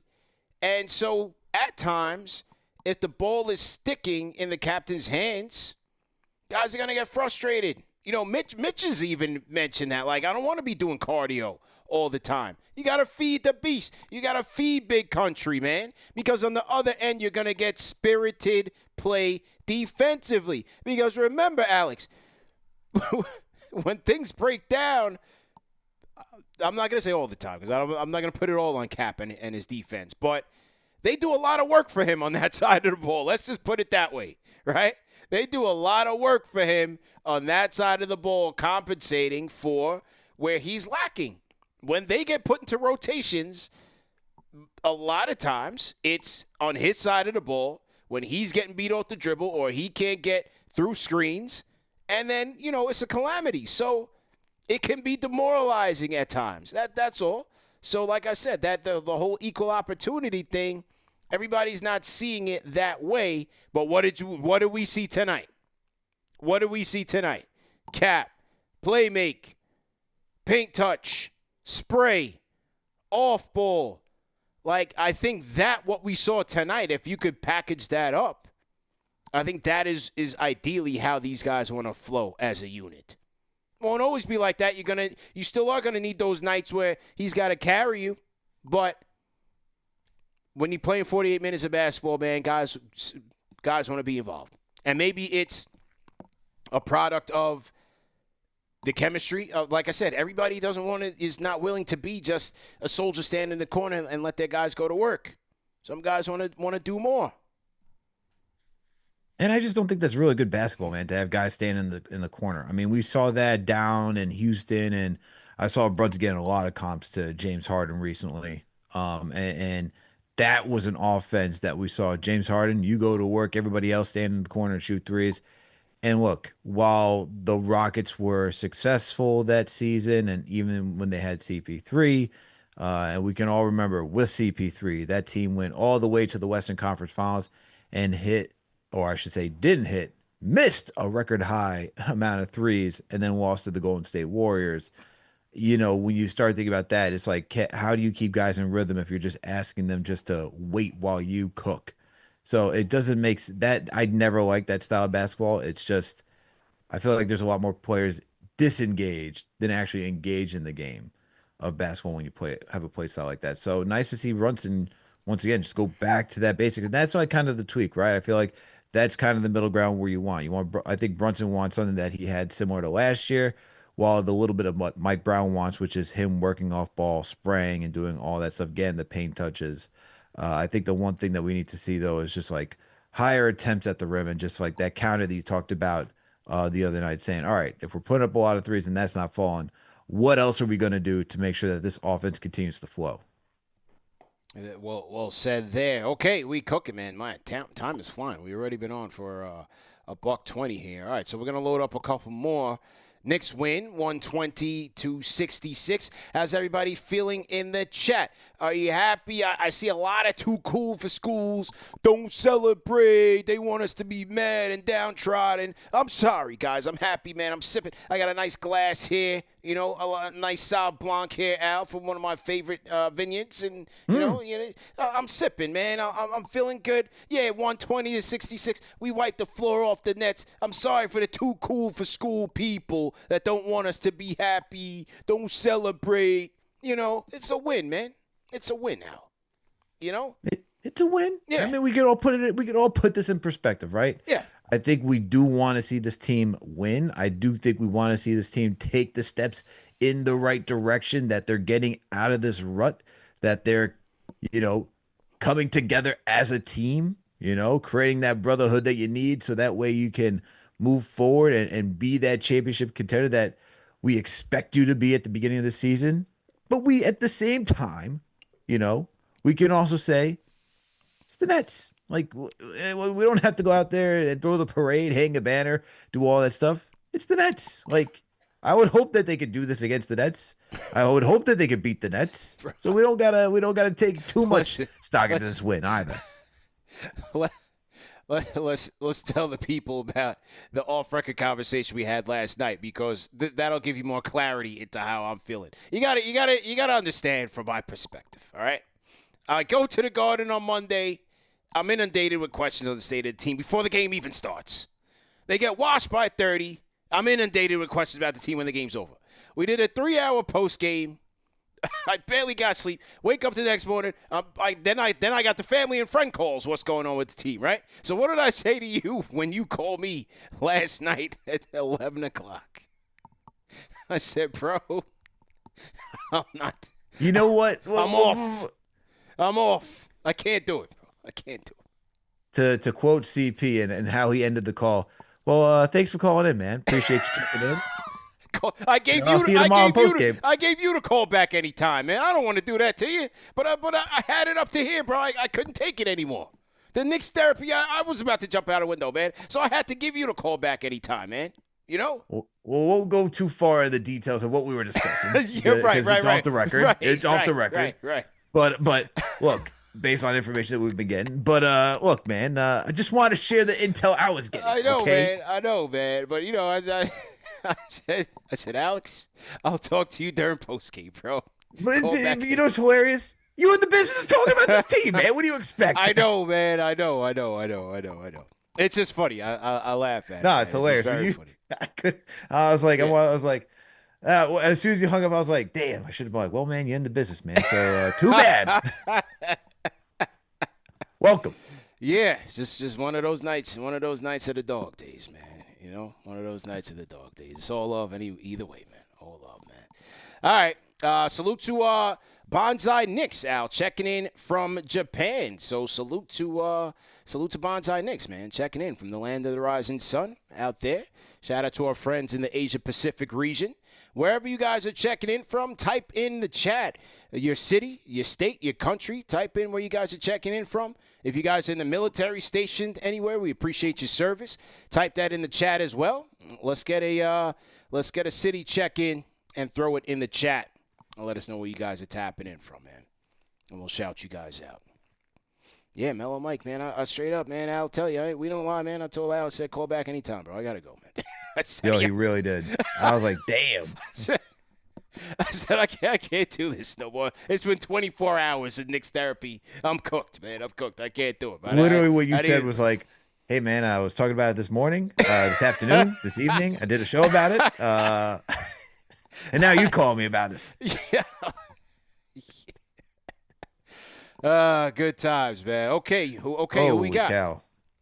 Okay, Lank IC13 checking in from Traralgon, Victoria, Australia. Okay, never heard of it, man. Salute. We got more from Australia.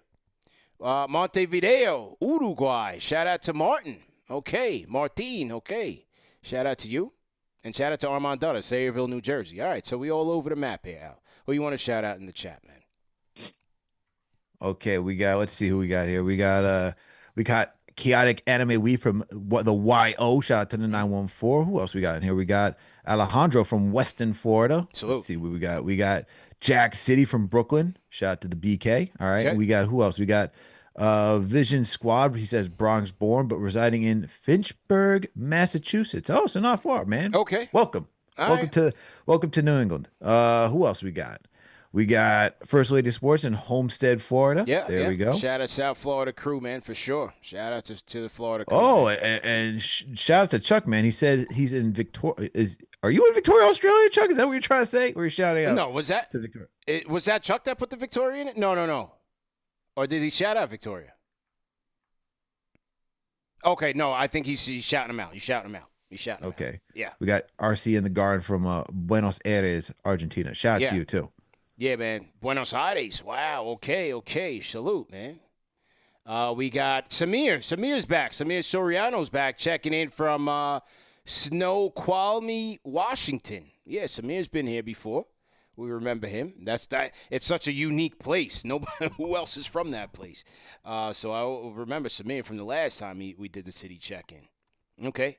But shout out to you guys, man. Worldwide, as you guys see in the chat. Everybody checking in, man. Beautiful thing. Okay. All right, we'll take a couple more calls, and then we'll wrap. StgNick with the Garden Report. STG, how you feel? Man, I'm feeling good. It was good to get back on track and blow them New Jersey Nets out by 54. What was the vibes? What was the vibes tonight, man? Was it good Monday? What was the vibes tonight, man? I would say the vibes were honestly pretty quiet. I mean, it was pretty much over really early. It wasn't the most intense crowd, but probably more on the laid back side of things, especially with how it's been recently with the booze. But it was good to get out there, get a good win at home, clicking on all cylinders, shots falling. Still, Towns had some silly offensive fouls and back-to-back possessions. It just continues to use the arm bar and just it's clearly an offensive foul. Yeah. And then I really liked what I saw from Landry because, typically when, last year Landry came back from the shoulder, never really got into a rhythm. But it seems like Landry's shots there. So that's really good to see. And that kind of brings me to one of the main points I wanted to bring up was Clarkson, because I saw Christian Winfield of the Daily News did a little bit on Clarkson here after the game. He said he wasn't approached about being benched. And he said that he knows that he can help this team and any team win basketball games, which I thought was interesting that he said any team. And then another quote too, it said, I read the room, I see what it is. I'm not going to go in there and family show the game up. So definitely some interesting quotes there from Clarkson.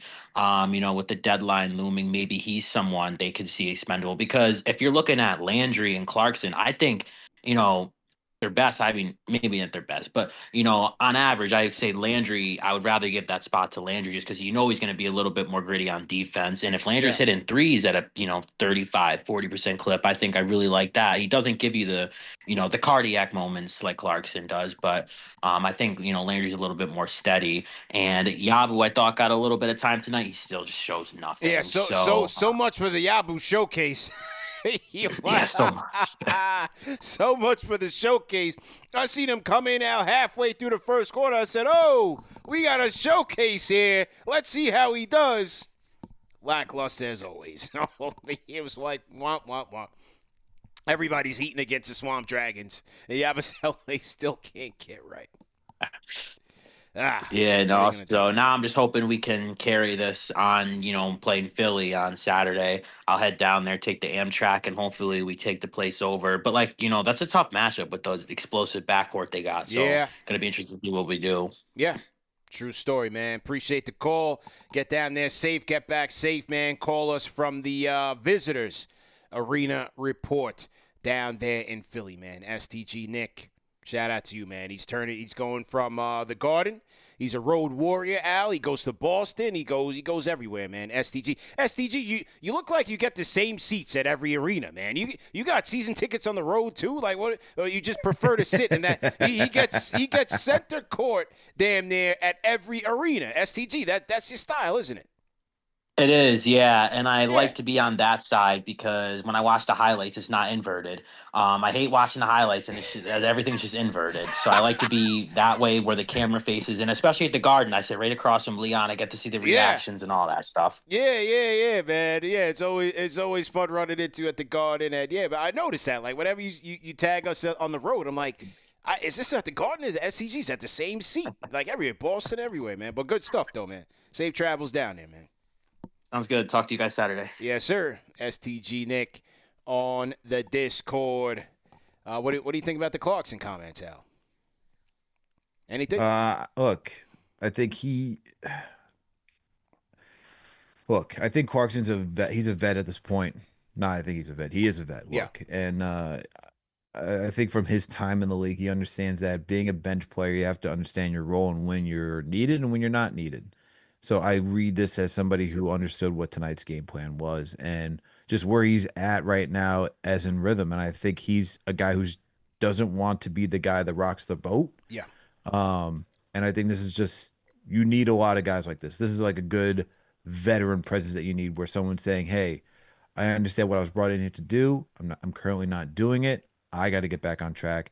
And as I discussed earlier, where you have Mike Brown who doesn't want to just put him into like a tailspin because like I said, some guys you could just like continue to trot them out there and hope that they figure it out like game after game, but sometimes it actually does more damage than it actually does good. So I'm happy that it seems like, well, we don't know where Mike Brown is, but it seems like they're on the same page with regards to what Clarkson needs to do and what he'll have to do in order to get back into like the full swing of things and being relied on a night-to-night basis in the rotation. Yeah, I'm with you, man. I'm not. I wouldn't take it. Don't worry, CP. You're getting your cardiac Clarkson moments. Don't worry. Rock with cardiac, man. I we're so used to those type of players on this team. I like those type of guys. I don't want to see him go anywhere. I like the fact that we have a deeper, extended bench. We're now with Shamet coming in, and he's played well tonight. I like to see him get in there. And look, man, we have not seen the last of Cardiac. That's all I'll say. He's gonna come back. He got us the cup. We'll always remember the NBA Cup and Cardiac's contributions to the cup. Hey, just a little rough patch for Cardiac, man. Everybody's gonna go through their slumps in the season. Shamet will certainly have his. Hey, maybe he might. Durability is certainly not on their side as we've seen. So. That's right. Stay ready, and that's what Cardiac's going to do. So, he'll be all right, man. He's a pro, and I think that's what this quote means at this moment. And look, for Clarkson, too, he, outside of Brunson, he's probably the second, if not the second, best guy that can create for himself. Even though it is inconsistent, it can be erratic. Outside of guys who can break down and get to wherever they want on the court, that's Clarkson, man. So that's also why they brought him in here. So they're not just going to throw him to the wayside. He's going to be given a lot more opportunities too, man. And when you think about what you need in the postseason, you need somebody who could just say, hey, take the rock, figure it out, do what you want to do. And Clarkson's like one of the best coming off the bench who can just freestyle, and improv to get anything that he wants. Yeah, good stuff, man. Good intel by STG. Okay, couple more, and then we out of here. Captain Jack, 24. Captain Jack, how you doing? CP, Alex, salute, man. How you doing, man? Going on? Good. How you doing? Good, good. Where you checking in from? Keeping it alive up here in the 315. Oh, upstate. that's my guy, man. Yo, what's going on with the snow up there, man? You buried or what, man? How you doing, bro? Oof, we're ready. I got the plow on the truck, everything. I'm good to go. Wow. So, I mean, are you? Is that what you do as a vocation, or you just need that for survival? Oh no, that's just like regular survival, you know. Oh shit! Oh my god! I got the wood stoves going. We're good. Damn! Oh my god! Hey, listen. Before I get to my main points, I got to address a couple callers first. Okay, let's talk about it. So KingMott, are we getting Jalen Suggs with the headband neck thing he does, or are we getting him with the headband up on the neck? And then we gotta wait for KingMott to come on here, man. I don't know if are we getting Jalen Suggs with the headband neck roll there thing he does there, or what? Yeah. I don't know. Hey, we're not getting what Jalen else I got Suggs, there. STG, he's making me jealous of my old season tickets. I loved them. Yeah, where were you? I had it on the same Garden? side. I wasn't a high roller like him though. I was in the 200s, you know. Okay. All right. But listen, I was right near half court in the 200s. It's beautiful. You know the view from the garden. It's good. Once you're towards half court, it's gorgeous. You're good. Yeah, it was good, man. Definitely. Yep. I had one other caller. What did he say? I can't remember. Either way. Yeah. To address my points for tonight, let's go here. The doctor prescribed a good old slump buster from the New Jersey Swamp Dragons. That's it. You know? Man. Yeah. We're good. That's Listen, it, back on track. You know, to all the Knicks fans, and you know those CP, for the fans, by the fans, we're mid-season. We had a little bit of a cup hangover, a little bit of holiday hangover. I'll take this one on the chin as the captain. You know what I mean? I'll take this one on the chin. We kind of took things for granted there, mid to late December. Everything was coming easy to us. We hadn't had a lot of adversity yet this season. We all got to dial back into as fans and get back on our grind and get there and be there for the team, because they need us for the home stretch here. We're in the dog days of winter, like you said. Yeah. Let's do it. Let's do it, man. Let's do it. Captain Jack, stay safe up there, man. You know? No, absolutely. The lieutenant's asleep. He's 8 years old. He's got a shift tomorrow morning. So okay. I'm holding it down here. All right, man. Shout out to little man. Shout out to the family. Stay safe up there, man. All right, you too, CP. Thank you. All right, it's Captain Jack, man, repping the 315. Out, my man said he got the plow on the truck just to make it out there. Regular living. It's regular living, you know. My man's on his Paul Bunyan right now. I said, whoa. 315 from Cuse, man. He's talking. He's by Lake Erie. Whew. Yeah. That lake effect is no joke, man. Heavy, man. Yeah, they said they're supposed to get it, man. That's rough. That's rough, man. I'm good here in downstate. I'm good here in downstate.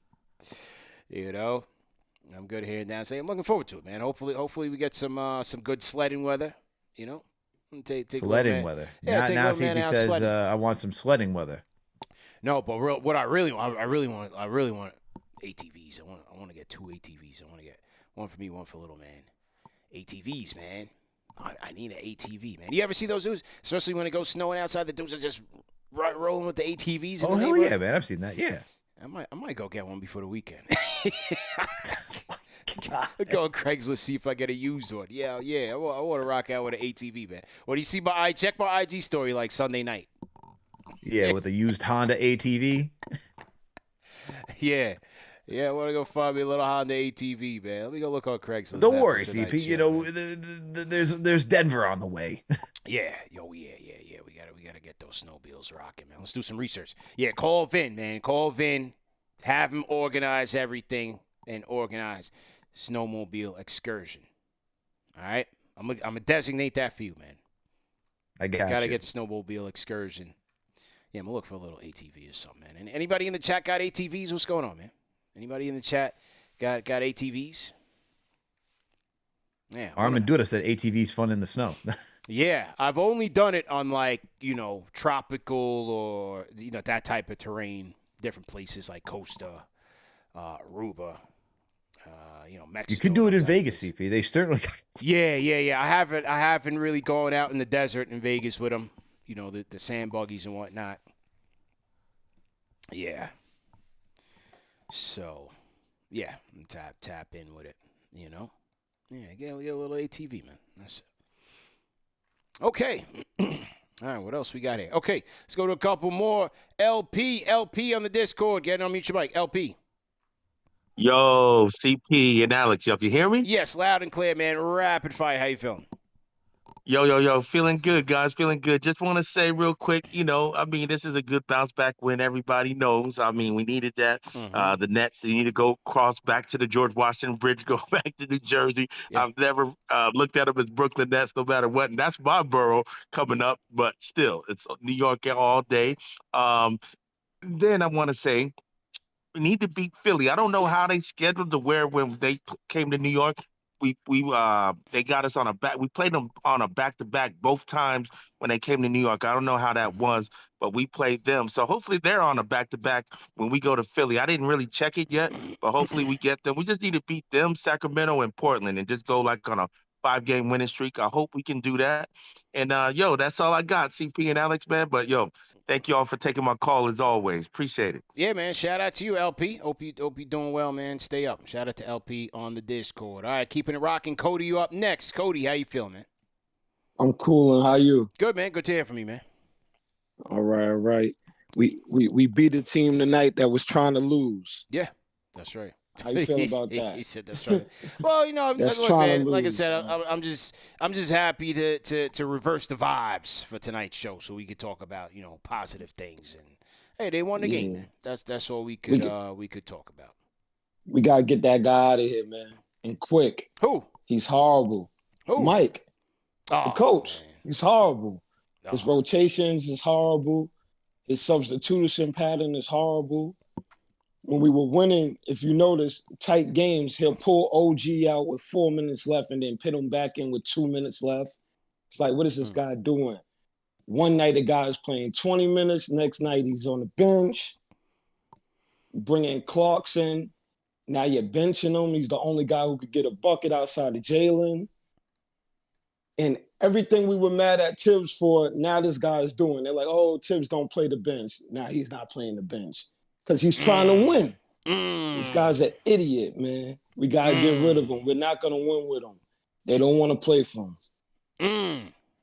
Corey's going 10 toes down. Rate that call in the chat. My man went 10 toes down on a win. They won by 50 points. He said, get the coach out of there. He got to go. He's got to go. And then they say Tibbs didn't develop. They forgot he developed Mitch. They forgot he developed Grimes. He developed IQ. He developed Deuce. Shamet got hurt last year. He was playing Shamet before the injury. Okay. You got to find a way to get Tibbs back here, man. Go apologize to that man giving his job back, man. Cody.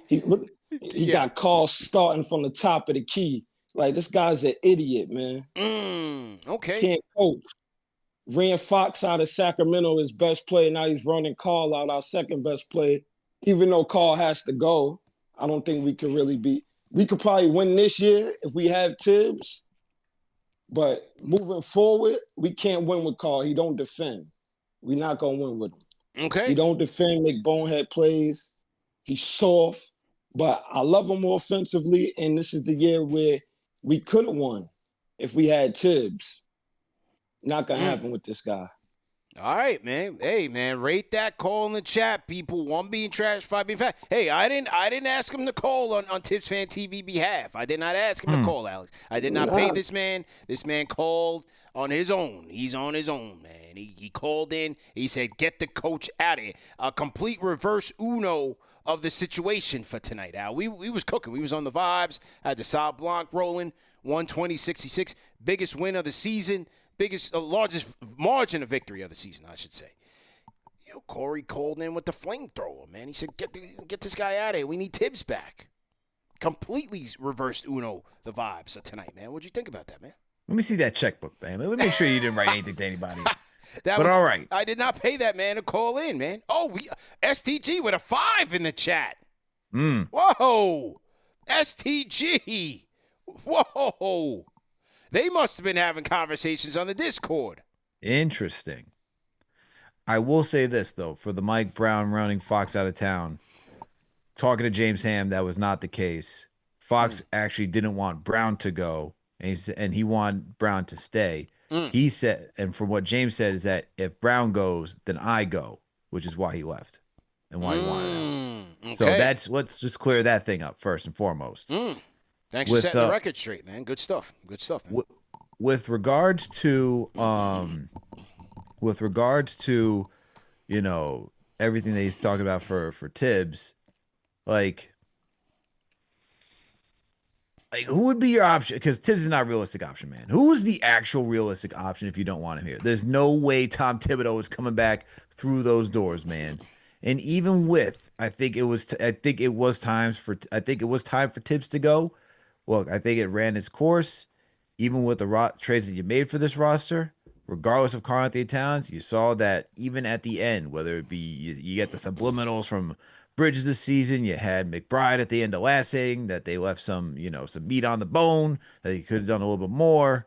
I think I think it was time. Even though some guys like Tibbs, where you're getting the comments from Cat this season. Obviously, we know how JB felt. I think it was time for go, man. I think it did need some new blood, some innovation in this locker room to get these guys going. Is Mike Brown the guy? We won't know until everything's said and done at the end of the season. And while I think that, yes, the rough patch is tough, Tibbs had rough patches too with his teams. This is not like something that Tibbs didn't have. We talked about it with Jeff the other night where, look, after the Dallas Maverick game where, they had Fournier and they had Grimes coming off the bench, where they then switched to have Grimes starting. If Tibbs lost that game against the Cavs, he was most likely out. Next thing you know, they go on a winning streak, right? Everyone's jumping out the window. That's we saw Randall and Hartenstein on this team. Quick should have been 6th man of the year that year. Tibbs is not a perfect coach. Mike Brown is not a perfect coach. But I think in what this front office wanted, based on what was available, they chose Mike Brown. We were all happy, as we discussed, when things were working, the experimentation with the lineups, guys were dominating, they won the NBA Cup. It's still too early, man. Yeah. Let's see what happens. I said in the beginning of the year, I'll stay consistent. I'll reserve my judgment on Brown until the end of the season and until, his whole tenure is done with the Knicks. Like, I just can't get with the knee jerk. He is the coach. He's had some blunders. He's made some mistakes. I think he's allowed to, especially early. Playoff time. Let's see what's up. Let's see what's up playoff time. But Al, I don't know. I got to check in the Discord. Is there like a KnicksFanTV sleeper cell going on down there? I did not set this up. I was done. I moved on. But no, you didn't. Stop it. You cutting checks now. Bro, you cutting checks behind people's backs. Bro, there might be a KnicksFanTV splinter faction sleeper cell going on in the Discord right now. STG popping out the woodworks with it. Corey, we could have a whole separate faction going on down there, man. We'll see what happens over the course of this season, man. If these guys keep losing, we might hear from more people. This is crazy, bro. I was done. I was long gone. I've been gone. I'm with the Brown. I'm Brown. I don't know, man. Something's going on down there. I gotta check it out. We gotta perform some routine maintenance down there. What's going on down there in the Discord?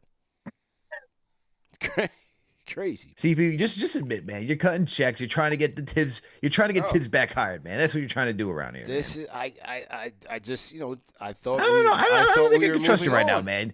You every time people with Burks, you'd be like, oh well, we would have a conversation about Burks. Next thing you know, as soon as you're down and out. Next thing, someone called about, oh, this is why Alec Burks is great. MJ Burks, okay? Ron from Baltimore will call in and we got MJ Burks. Shout out to Birkin Ron. bags. You're doing the same thing, man. You're doing the same thing. This is how I know things would totally go off the rocker. If somebody called right now, right after this, saying we need Alec Burks. If that's the case, if someone picked up the phone and said, hey, we need Alec Burks right after this call from Corey, look, man, I got to check some receipts that you got over there, man. Who you paying?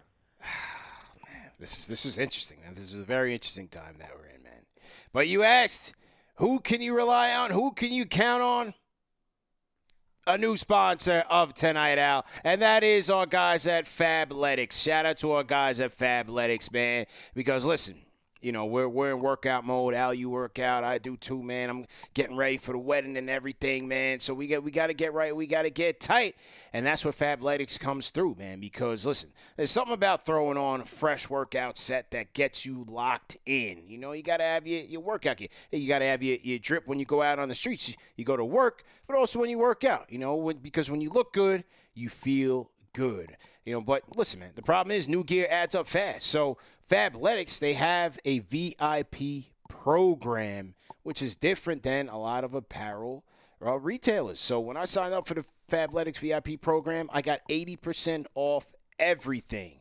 I thought it was too good to be true, but then when I signed up, yo, it's good. It's good money, man. It's good money. Quality, off the charts, premium fit, durable, comfortable. It's the kind of activewear, man, that you would normally pay way more for. So shout out to our guys at Fabletics, man. Check out the joggers. I got some of the long sleeve tights, the joggers as well, the jackets. Yo, 80% off, man. You're not even going to believe it, man. Incredible deals. You get the exclusive offer. And for our listeners, we are giving them an exclusive offer as well, man. Get 80% off everything when you sign up as a VIP. Just head over to fabletics.com/KFTV. Take the style quiz. You know, they style you up based on how your workout routine, and then they will pair you with the gear that you need. All right, so once you take the quiz, make sure you select KFTV when prompted, and that's fabletics.com/KFTV. F as in Frank, A, B as in boy, L, E as in elephant, TICS. Fabletics.com/KFTV, man. So check them out. Like I said, you have cool hoodies. They got the quarter zips for the quarter zip gang. You know what I mean? T-shirts. Cool hoodie sets, you know, but for me, like working out, like I get like a lot of the training day stuff, you know, fits well, nice. You get the wicking material there, so it's, you know, you don't have to sweat it out.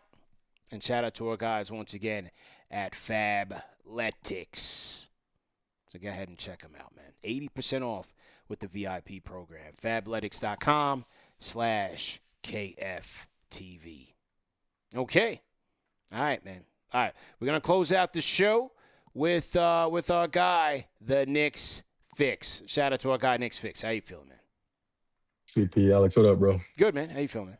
What up? Yo, sorry for calling in late tonight, man. I just dropped 570 on a snowblower because it's sold out everywhere, bro. Ooh, yeah, it's that time of year, man. You're supposed to get your snowblowers in the summertime, guy. You got to get it in the summertime. Bro, too much money, but yo, man, listen. You know what it is? I feel like Tibbs is in the Discord, bro. He's a sleeper cell. So Tibbs is in the Discord. Yeah, bro. Sure. You feel me? You feel me, Knicksfix? I feel like there's a TibbsFanTV sleeper cell button in the Discord, man. Yeah, you know what it is though, man. Look, I said it last year. I think I made a viral clip where I was like, yo, the game passed him by. Mm-hmm. But the thing is, man, you know what it was about Tibbs? It was he set the foundation, he set the culture, and the team came in prepared every night. All right? Yeah. So what happened in the past couple of weeks, man, in like what Mike Brown was doing reminded me of Fizdale, right? Where he was laughing it up. Fizdale would laugh it up after we got blown out by the Bucks. He would dap it up with opposing teams. Yo, what he did against the Warriors, like with Draymond at the end of the game, man, I was embarrassed. And you could see something like, you know, I see it's going around social media that like some Knicks weren't happy about it. Yeah. They probably told him like, bro, you and Nick, like it's us against the world. Like they the ops. As long as they not on our team, it's us against them. Right. And you could see something on his face tonight, man. That goofy smile, that dumb, stupid laugh that it was gone. It looked like a kid that got yelled at, and he's afraid that he's in trouble. The team came out. They look solid again. It's the Nets, you know what I mean? But like, I didn't expect us to smack him by 54. So let's see. I mean, the true test comes against. We'll be on the road in Philly, but the Nova boys, that's their second home. So you know, that's the game I want to see how they show up. But you know. It honestly made me feel like I missed Tibbs. I'm not gonna lie. Like I'm looking at the past couple of weeks, like, damn, I kind of look. Tibbs wasn't gonna get us a ring, but Mike Brown surely wasn't gonna get us a ring. I hope he proves me wrong, fellas. Let's see. Let's see about Thursday, fellas. Stay up. No, Saturday. What'd I tell you? What'd I tell you, bro? The last caller. I think he's starting it. Knicksfix, he's very conversational, man. He's very conversational. I think we found the leader. Bring back Alec Burks, fellas. Here we go. I Oh my God. He never left. He never left. I think we found the guy, Al. So here it is. Yeah. See, this is what I said, man. Now, Knicksfix in here, who was on the train to get Tibbs out of town. No. And then he asked for Alec Burks. Okay. Now, all right, man. Bring out the checkbook. Who you been paying, man? Clearly, Knicksfix. This is just.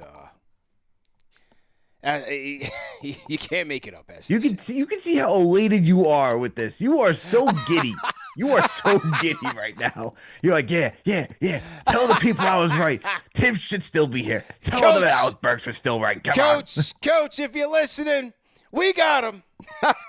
We got him. We got him. CP, before I leave, man. Yes. Just print the KnicksFanTV shirt. You sell that for merch. You're gonna make some bread, bro. I think so. I think so. I think people would wear that ironically too. Yeah.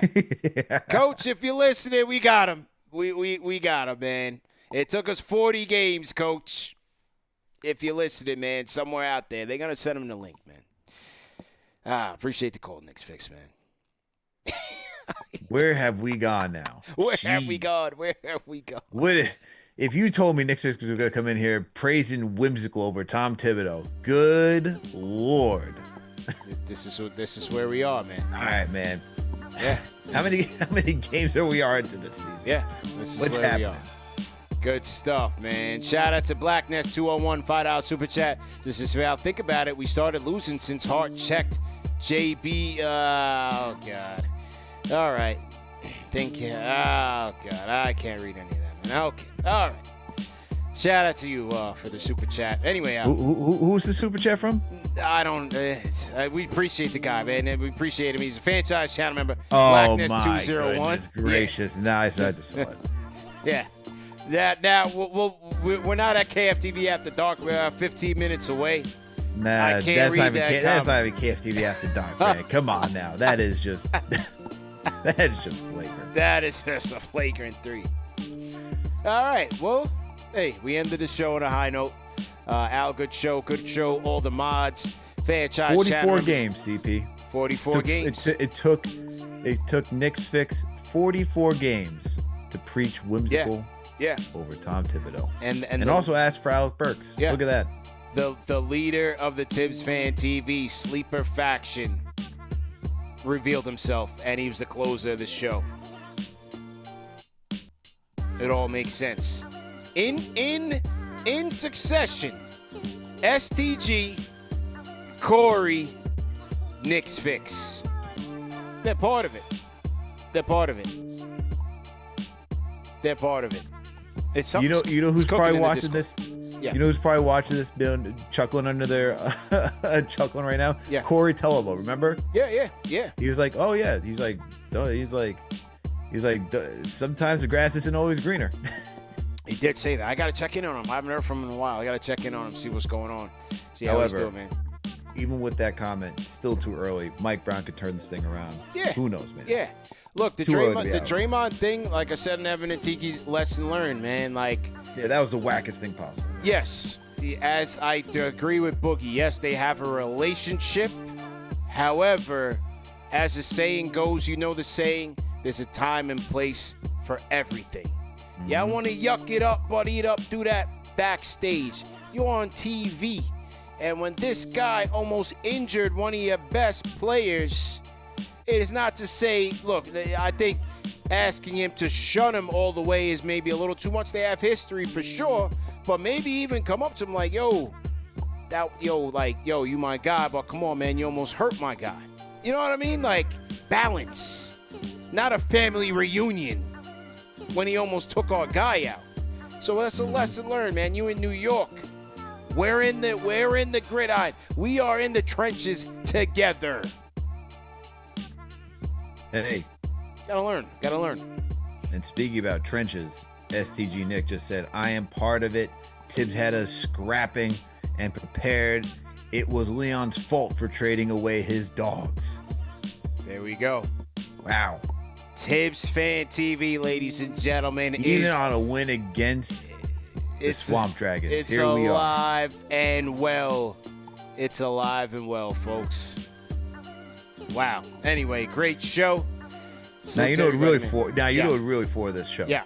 If JD asked for Tibbs. Yeah. It's coming.